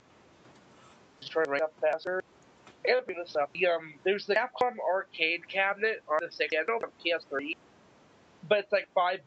Aim and play on that Tiger. Now I think isn't that one of the games in Ready Player One? Yeah, wasn't it? Yeah, that was one of the challenges. Plus, it was like, it's not like Ernie Klein's favorite game. It's like where the phrase Ready Player One came from. Nice. But yeah, I saw that because I was on episode 130. I'm back up 2 episodes, and they had the Arcade Impossible guys on again. They mentioned Black Tiger and Ready Player One. And at that point, didn't think nothing of it. And then I came home, I saw the Capcom arcade. I'm gonna check it out. Down it, look at the game. You get one full game, and that is Black Tiger. And I see that, I'm like, wait a minute, I think that's Ready Player One. So I was playing a little bit of that. And I actually played until 1943 because I decided to buy it, and it's only like $5, so it's cheap. And you get I think 1943 and the Avengers, which is the other one I got to play. Again, haven't put too much time into it. But a really cool little collection. Nice. Let's see. And before I get to the end of my list, WWE 13. I actually got $10 free to use on the PSN store. I logged in the other day, and I think I was going to play WWE 13 because I was going to kind of fuck around and see what I was going to do, which I haven't done a Friday night yet. I think I'm probably just going to end up doing that like tonight or tomorrow or something. Kind of post it late, but I get $10 free. I actually decided to pick up Sonic Adventure 2. Figured a couple easy trophies, and cool. I don't know how you guys feel about the Sonic Adventure games. I know some people feel like that's where the Sonic games stop being good. Some people feel the Genesis is where it ended, or I think I really like. I gotta play them on. I actually have both of the GameCube. The Sonic Adventure Director's Cut, and then the Sonic Adventure 2 Battle. Mm-hmm. So I do own them, but I got them on for trophies. I'm kind of a sucker for those, so played a little bit of that. And I remember K-Wing did a review on Sonic Adventure 2, and I don't know. I think some of the music, like that opening level with Sonic, that tune gets stuck in your head.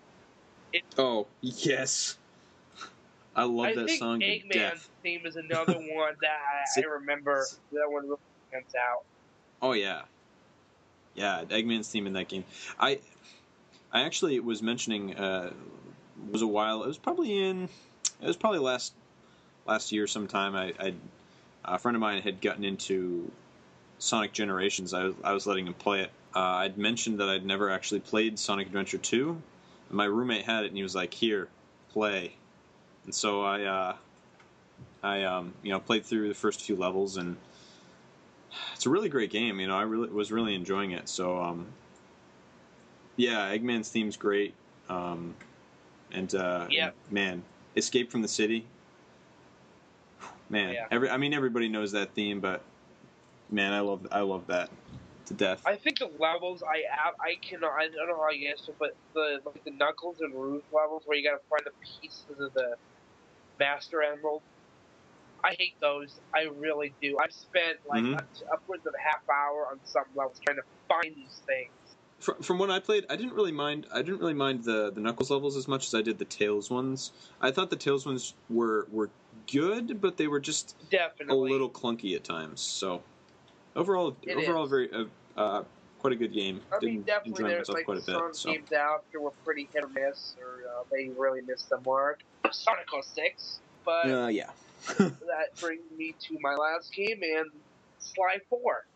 I have been waiting. I mean, this game, 8 years in the making. This game, the last year, Sly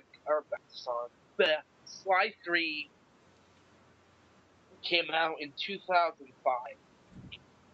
And it really left the door open, I think, for another sequel, and that's what we got with this.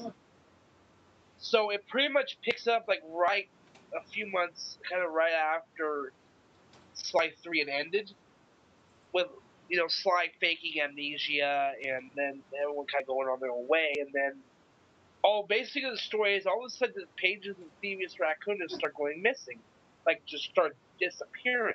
So they end up having to go back in time, and you meet up with several of Sly's ancestors, Sly 1.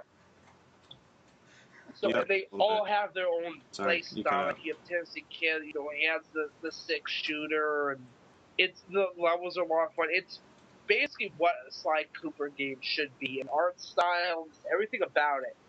I did finish it, and it looks like they left the door open for another sequel.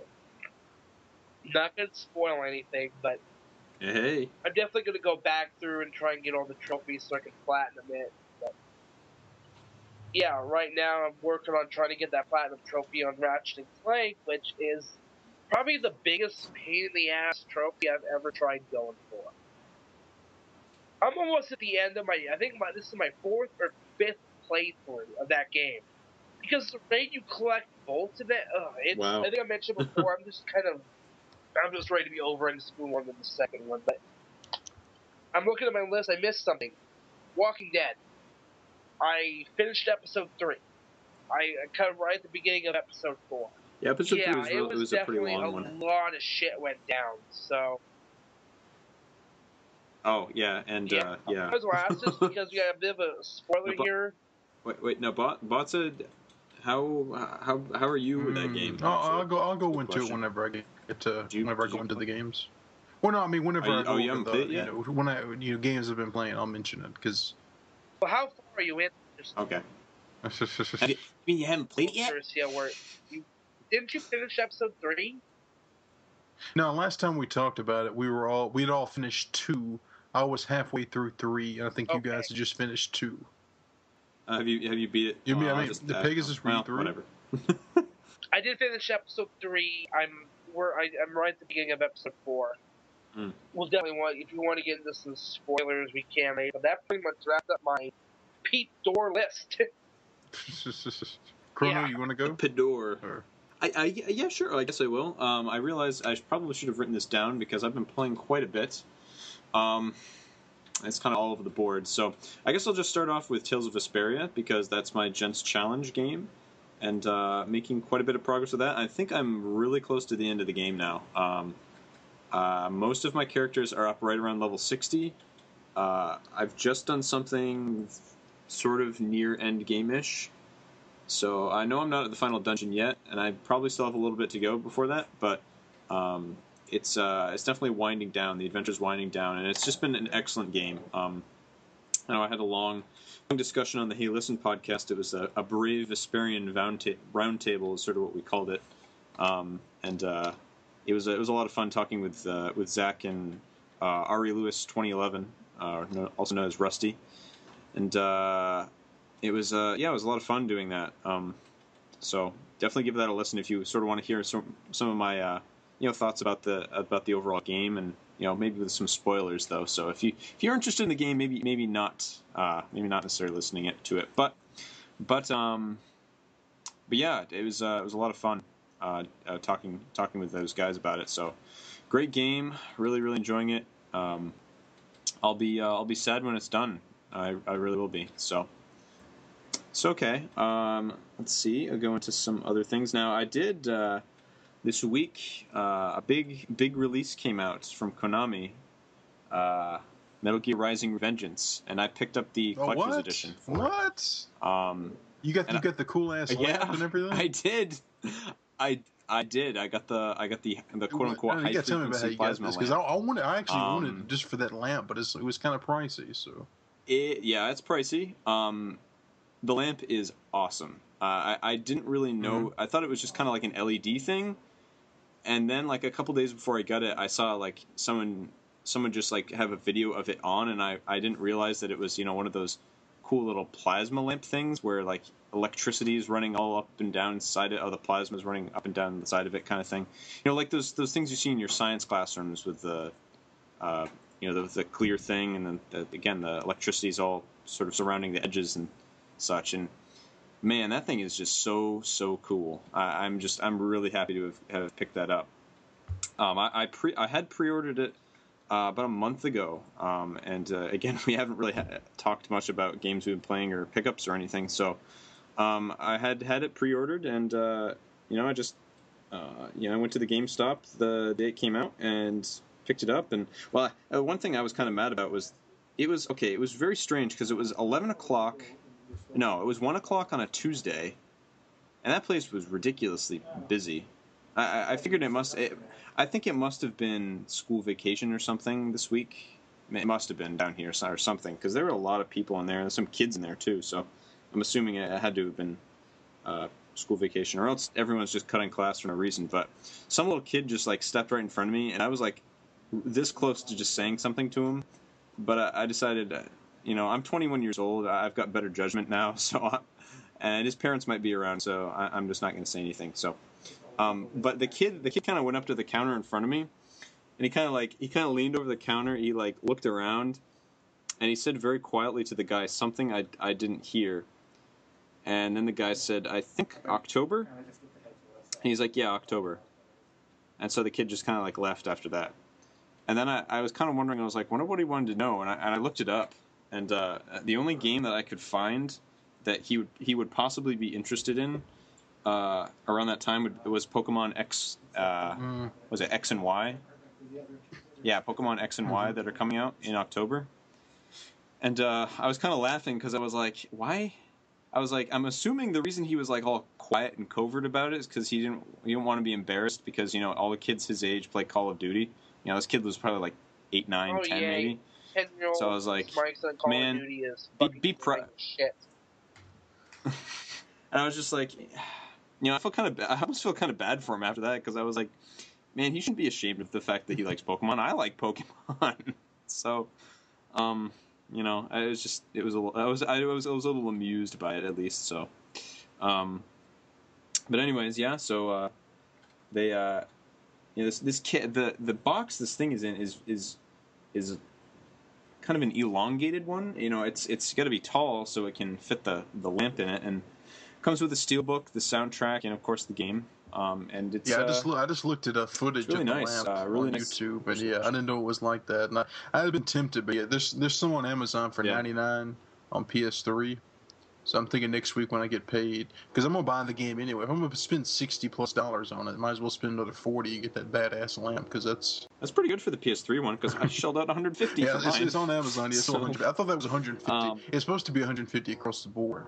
Why the PS3 is so cheap now? Hell, it's not. I wouldn't be able to order it till like 3 or 4 days. So by that point, it could already go up. And these, especially Hideo Kojima collector's editions, tend to do that.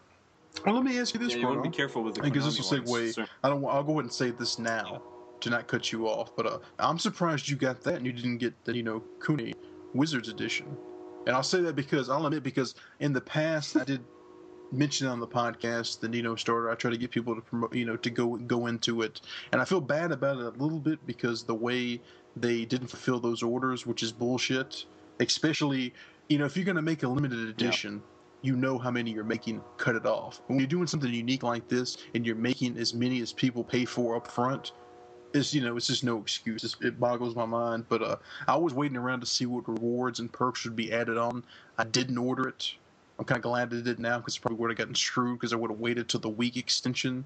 But the reason I didn't get it is because I've told you guys that Hagane came up for the Super Nintendo, and I had to put my funds towards that because it was a fire sale. But I'm just surprised you. Why did you not go with the other ones? But the only reason I say that is because even with this Metal Gear, if I do get it, I'm going to open it and display the lamp and play the game. But that Visitor's Edition has just gone up ridiculous in price. I don't even know what it's at now. You know, it was like 400, 500 the week it came out. And like I said, I bought the game. I haven't even played it. You know, I'm looking forward to getting into it. But it's that Wizard's Edition is ridiculous, man. It's a real shame I didn't jump on it when I did. I mean, I think one of the main reasons I didn't was just because I didn't really have the money to pre-order that in advance. The only reason I had enough money was was because I worked over break, and so I just got paid enough money so that I put pretty much all that paycheck into. For what it's worth, this, so, the lamp's more badass. So it's pretty damn. It's badass, and I don't know. I like stuff like that. Yeah, I mean, I always looked at the picture and I thought it would be some kind of neon light forming the electricity, because that's the way it looks non-lit. But the way it's, like you said, one of those little static balls you put your hand to. Does it actually do that if you put your hand to it? Oh, fucking yeah! That's yeah, $100 wasted next week. I don't have to get so this great. thing. It is so cool. It really is. I mean, the game is awesome too. So at least there's that. I have played maybe like an hour and a half of it. Maybe it might have been just an hour. Awesome, over the top. It's a great game so far. Just really have enjoyed it quite a bit. So yeah, it's been pretty cool to have that and show it off. I was thinking about doing an unboxing. Yeah, I was going to ask because you definitely because as you know, and I haven't really talked about this on the podcast, but I did do an unboxing.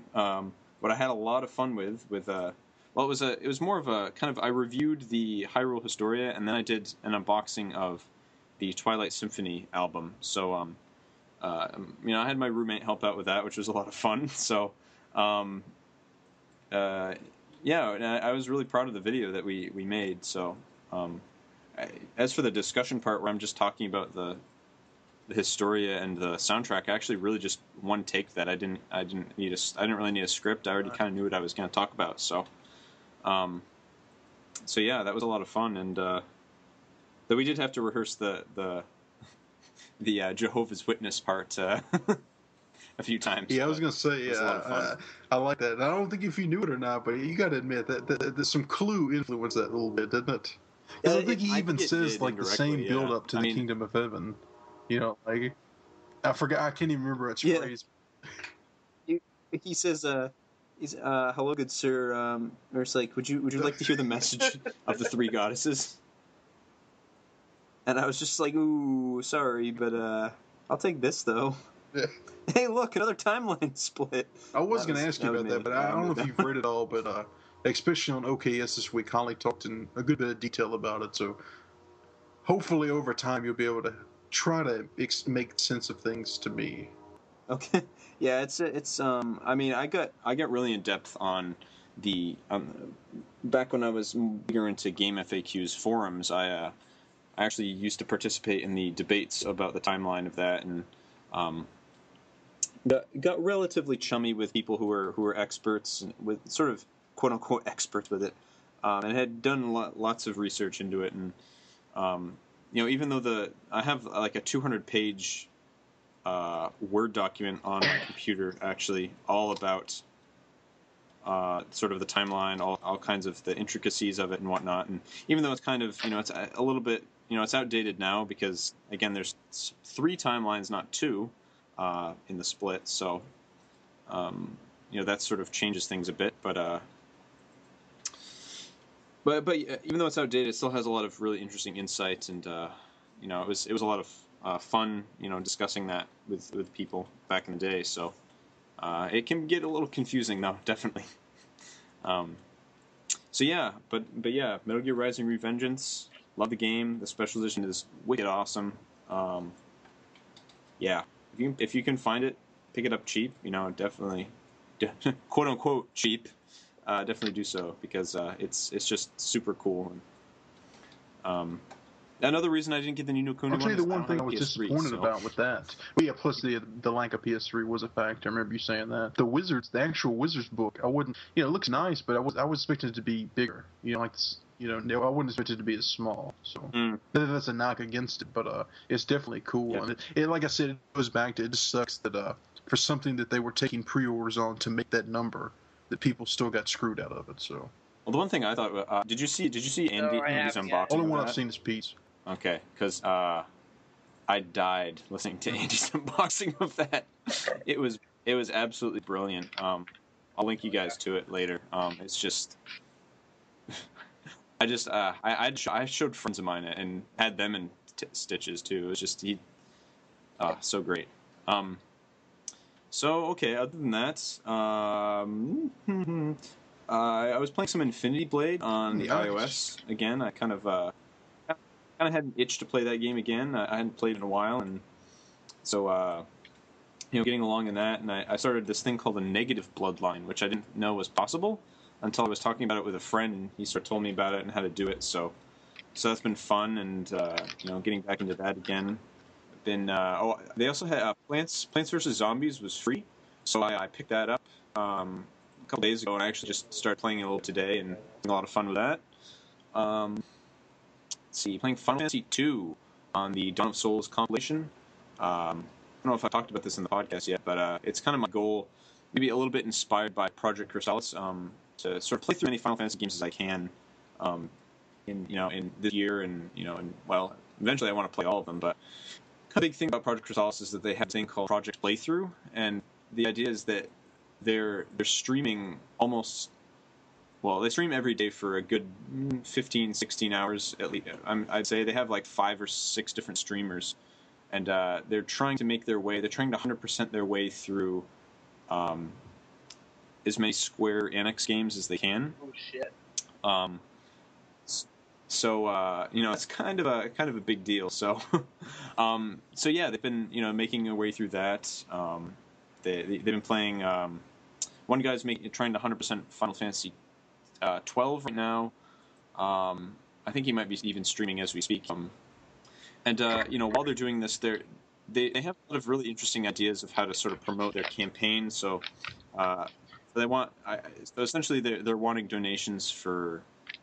They want to get this start doing this. They want to get enough money to make like a Buster Sword from Final Fantasy VII, Cloud Sword, and the idea is to try to get a lot of buzz sort of about their movement, and that's kind of an idea that they want to do, is to just go around with this Buster Sword and do like normal things with it, like opening letters or like buttering toast.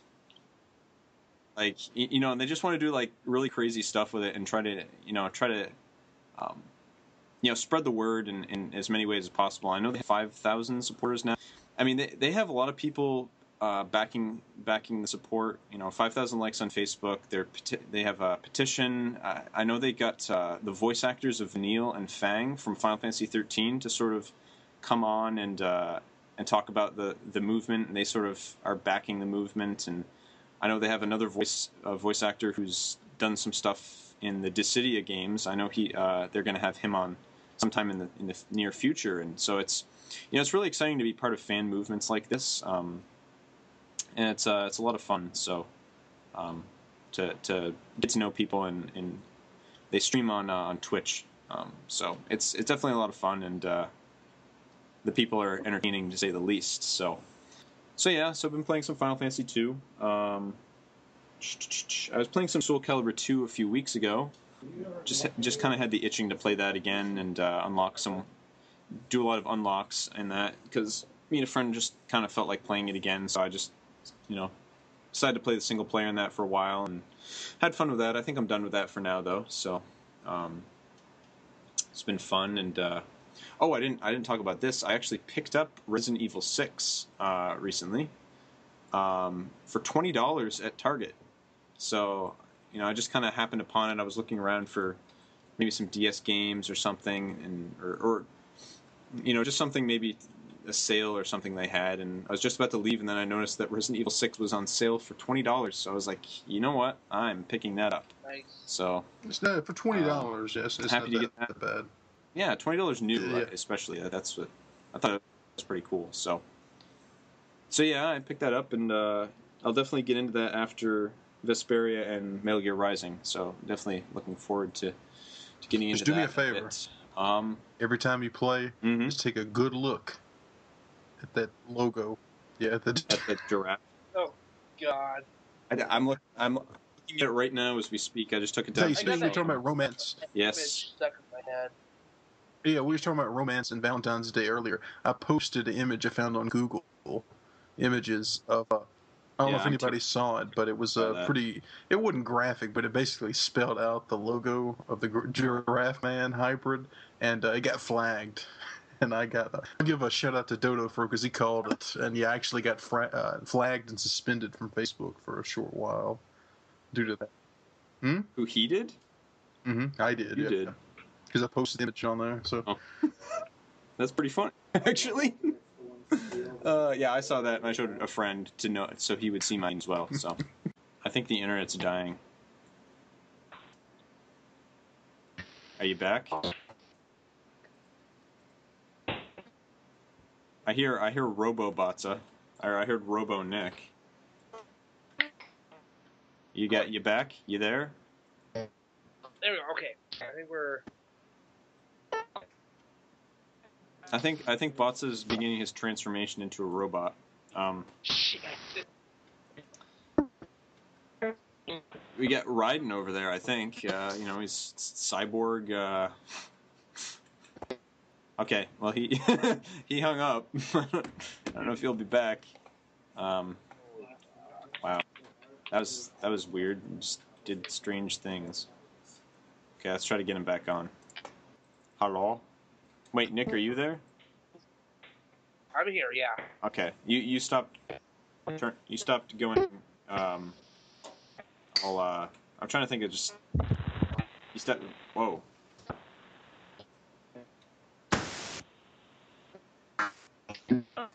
Botza, did you break something? He smashed something in excitement for the Undertaker returning. Yeah, I think he must have just dropped his laptop or something. In games or some words or something. Put an auto-tune there, and he can make a song easily better than anything Justin Bieber could put out. Okay, well, unfortunately he's gone, and I don't think we're gonna get. Hey, wait, hold on. You there? Ah, fuck! Holy shit! What? What's wrong? Jeez, even when we tried to record that one night, Crono, and the call kept lagging like a motherfucker, we didn't even have these problems. Yeah. This was going to be an editing nightmare for him. But anyways, unfortunately we lost him. I think we can't quite hear him. Unfortunately. And it's wow. What the hell? It's like an Atari 2600 game going on over there. Yeah. That's really what it sounds like. It's our RoboCat. Is that Rank. Yeah. Rank. Oh, God. I love RoboCat. I miss RoboCat. You know what else I miss? I miss the whale. The whale. I miss him. Who made that song about? There was some contest, or it was one of the Aldrin Gamers contests, and someone made a song about slutty whale. That was funny. The whales. Ah, man, yeah, I miss the whale. The many adventures of the Aldrin Gamers whale. But we did get back this week the Hello. Or Can you guys hear me? Oh yeah, there you are. Yes. Okay, I can finally hear you guys now. But let's see. We're definitely gonna need one of those recordings from one of you guys. Talking about RoboCat. Let me go ahead and do games I've been playing. It's gonna be quick anyway, so we can wrap this up because I don't know how long this connection will hold. But basically, I've been extremely busy. Haven't really played anything else besides the iPad Mini, and through that, the typical cave shooters. Actually, listening to the Algen Gamers, Metal Jesus mentioned the Raiden series, and it's on there. It's like a bundle of 3 or 4 games for like $5, and there is control. Pete kind of frowned upon it, but Metal Jesus was like, there are controls. You can tweak the touchscreen controls, which does help, but it's nowhere near the same caliber or league as the cave shooters. But it's still enjoyable for $5. Good vertical shooter. that you get a couple games out of, and plus, for $5 you can't go wrong. But don't it's not a cave shooter at all. Been playing those. Another game I've been playing that I never really have mentioned too much. Can you guys still hear me? Yeah, I can hear you. Yep. Okay. I'm just paranoid because whenever it gets real quiet, I have no idea when this damn thing's locking up. But another game I've been playing since Christmas, which I really haven't mentioned on the podcast, is some pinball app. I'm not even sure what it's called. It's a free app, and you get to play every table to a certain limit of score. Then you have to buy the table for like $2. So I bought Medieval Madness. Because everybody, pinball community and everybody that talks about pinball in our realm always praises, pinball, Medieval Madness, one of the most expensive games. Tina Fey's in it, blah, blah, blah. I've played it like 2 or 3 times. And nothing against the game, but I only bought 2 pinball tables. Medieval Madness, the other one was Taxi.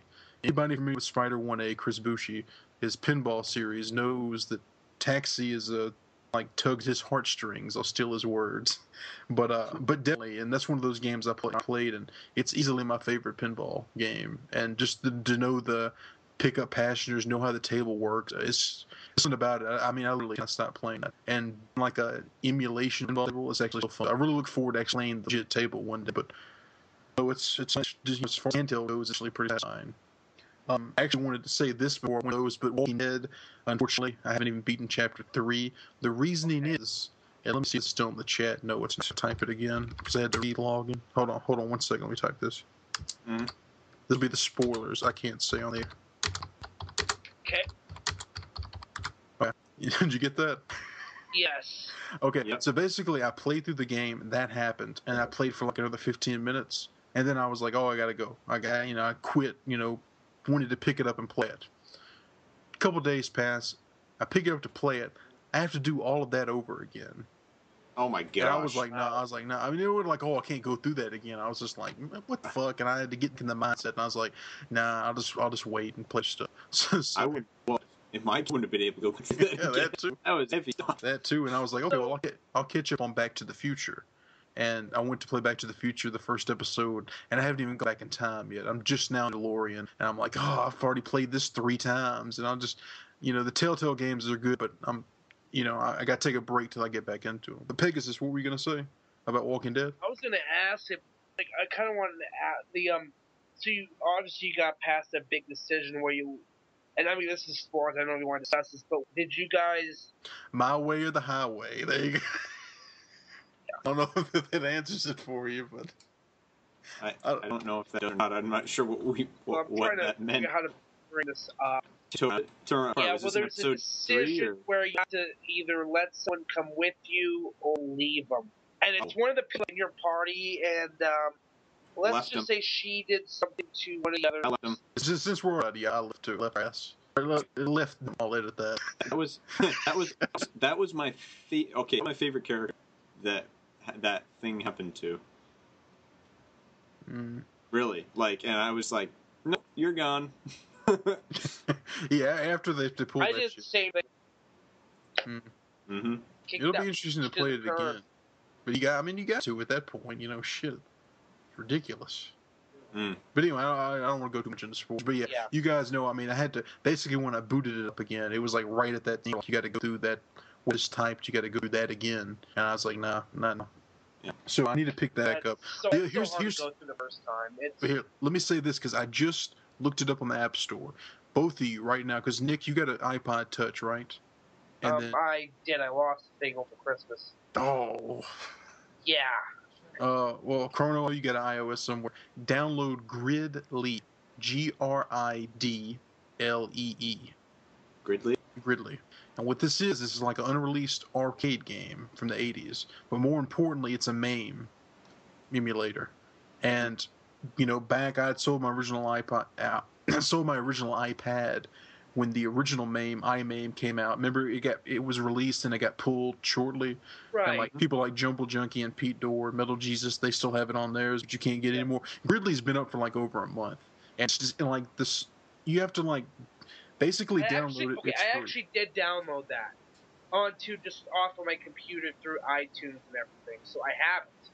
Yeah, definitely make a backup of it, because all you got to do is just download it. You play the game straightforward, but you can Google and find out steps how to turn it into MAME, which isn't difficult because trust me, I did it, and I'm not good at homebrews or English patches or whatever. But basically, it's very easy to do, and I've been playing a lot of MAME. Like, we'll start off obviously Willow, the arcade game. Never played that before, but played that, beat it. And the cool thing is like, I'm not a fan of touchscreen controls with buttons and joysticks, but I don't know if it's the size of the iPad Mini or if it's just this program. But they're easily to do with, easy to work with. Plus, you can always get an iCade or the for the phones and the iPod Touch. It's just like a controller thing, and it's all Bluetooth anyway. So if you don't like the touchscreens, you can still get those editions for whatever format you're playing. But definitely. And the cool thing is like the games aren't that hard because they're arcade games. You can keep pumping unlimited quarters into them. Hell, you can activate cheats. So, I mean, it's all, they're quarter munchers anyway, so I have no shame in just doing that shit. But Willow was fun. Alien. Downloading it right now. Yeah, Aliens, not like the movie plural Aliens. That's a good Konami arcade game because it was like Contra and a beat 'em up combined, not like a straight run and gun, but like you can move up and down the same way you can move in Final Fight, but you're Bailey Ripley with the guns. That was a fun game. Aliens versus Predator, the arcade beat 'em up. That's a damn good beat 'em up. I mean, I'm surprised at the controls of this touchscreen. I mean, it's a shame that never got ported properly. What else? Anything I can think of. Black Tiger, you mentioned earlier, Nick. I've been playing that. Nice. I mean, it's awesome. I'm probably gonna play a little more of that after we get done recording. Here's the cool thing. If you haven't heard of this game, it's Golden Axe 2: The Revenge of Death Adder. And what it is the sequel to Golden Axe. Golden Axe 2 and 3 were both on the Genesis, but the arcade sequel, totally different. Look into some gameplay footage because it is badass, but like, especially when you're the barbarian guy with the sword, the Conan ripoff. Not ripoff, but the guy in the blue tights. When you use his magic, it shows like a cutscene, a piece in like the fire just melting people's faces off. It's very good in the beat. To the internet. Yeah, to the internet in a way. What else? Yeah, I love the fan art that got posted in the Rad Rascal section. Mm-hmm. That is awesome.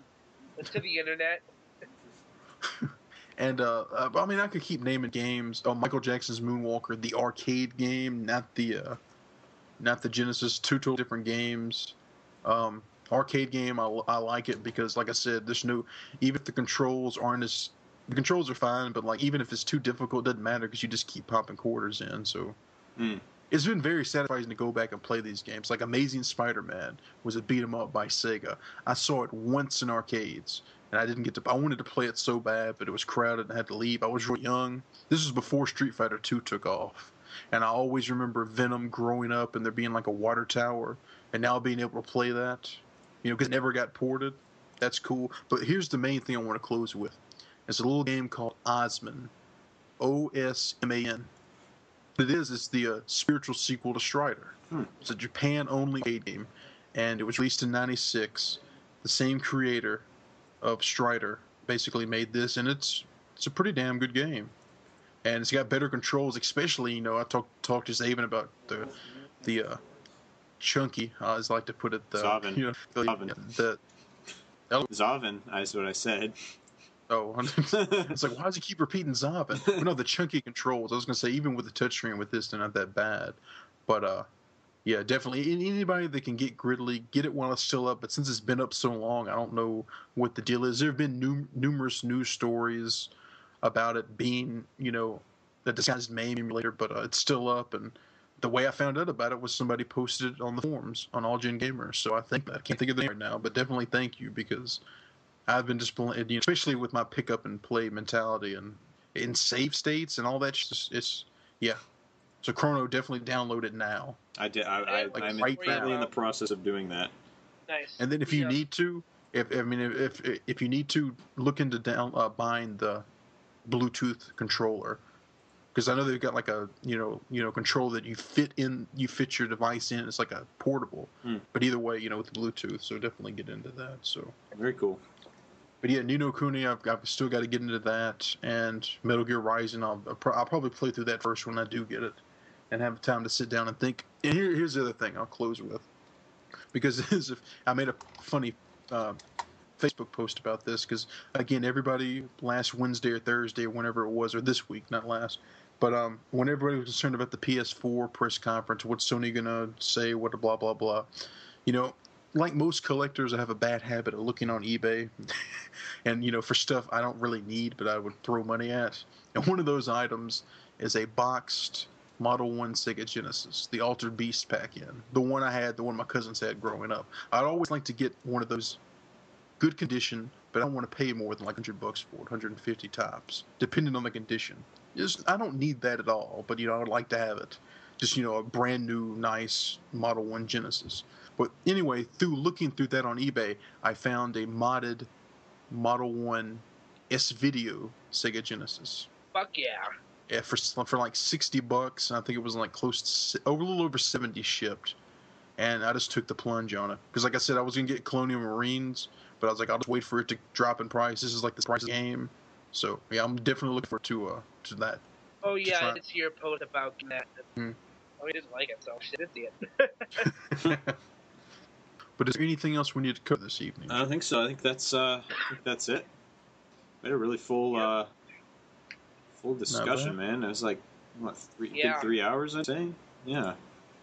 Yeah, I mean, especially with this episode, because like I do want to wrap it up quick now while the connection's still working. But going back, I mean, like it's just, I mean, like I'm not leaving forever by any means. Right. Trust me, I'm gonna pop up more often than you. Then people will think it's not gonna be like Johnny, and I'll be not a knock against Johnny, but and like I said earlier, The Rock and WWE, I'm not gonna disappear too long. But yeah, for the like I said, the way all this came together, the way that we all ended up together with this thing, the exception. If people want to knock us for like trying to bank off AGG, or like the fact that we're not professionals, that some of us ramble, some of us eat chips, some of us can't even keep a current stable connection Skype call, kind of like tonight. Yeah. Regardless of all the things, I've had a great time because you guys have no idea how much I respect you. You get what you see, sense of humor, valid opinions. I couldn't ask for anything. There's no other way. The fact that it came so randomly, and now the fact that like if I was to do anything like this, I couldn't think of any other way to do it. So definitely, it's been a good run, guys. And again, that sounds bad because it sounds like we're it sounds like we're breaking up the gang. Breaking up the gang. But I will close on saying that I'll have to edit in some music to go out to, like Johnny did with Buckaroo Banzai. So I'll have to put in Assault from Precinct 13 theme. Maybe Easter egg too, since it'll be a YouTube video. Yeah. Nice. In the meantime, since UFC won, this is actually what I'm gonna go watch now. Watch out for those Silvio front kicks. Yeah. Well, speaking of front kicks, Leonard Machida did beat Dan Henderson via split decision. And I actually did. The UFC app on the 360's been showing some free fights. One of them was Leonard versus Randy. I was going to let Pegasus finish, but I was going to say, this picture you just sent, when did they open up a women's division? Recently. It's very recent. Okay. So, but yeah, one of the free fights was Lyoto and Randy, when Randy got the second front kick to the face in UFC history knockout. I'm sorry. And I think I posted this on Twitter, UFC 100, Dan Henderson versus Michael Bisping. And I said that is still one of my favorite knockouts ever. I don't know if I told the story before, but, going into that fight, Bisping was talking just a lot of shit. And, I just wanted to see him just get fucked up. That's pretty much what happened. He, being a dummy, kept circling to Henderson's right hand, and he got blasted. I mean, boom! Knocked him out, and then Henderson dove on him, flying fist to the face. And in the the post-fight interview, said, usually I'm not like that in fights. When I know a guy's out, I know he's out. But I think that was to shut him up a little bit more.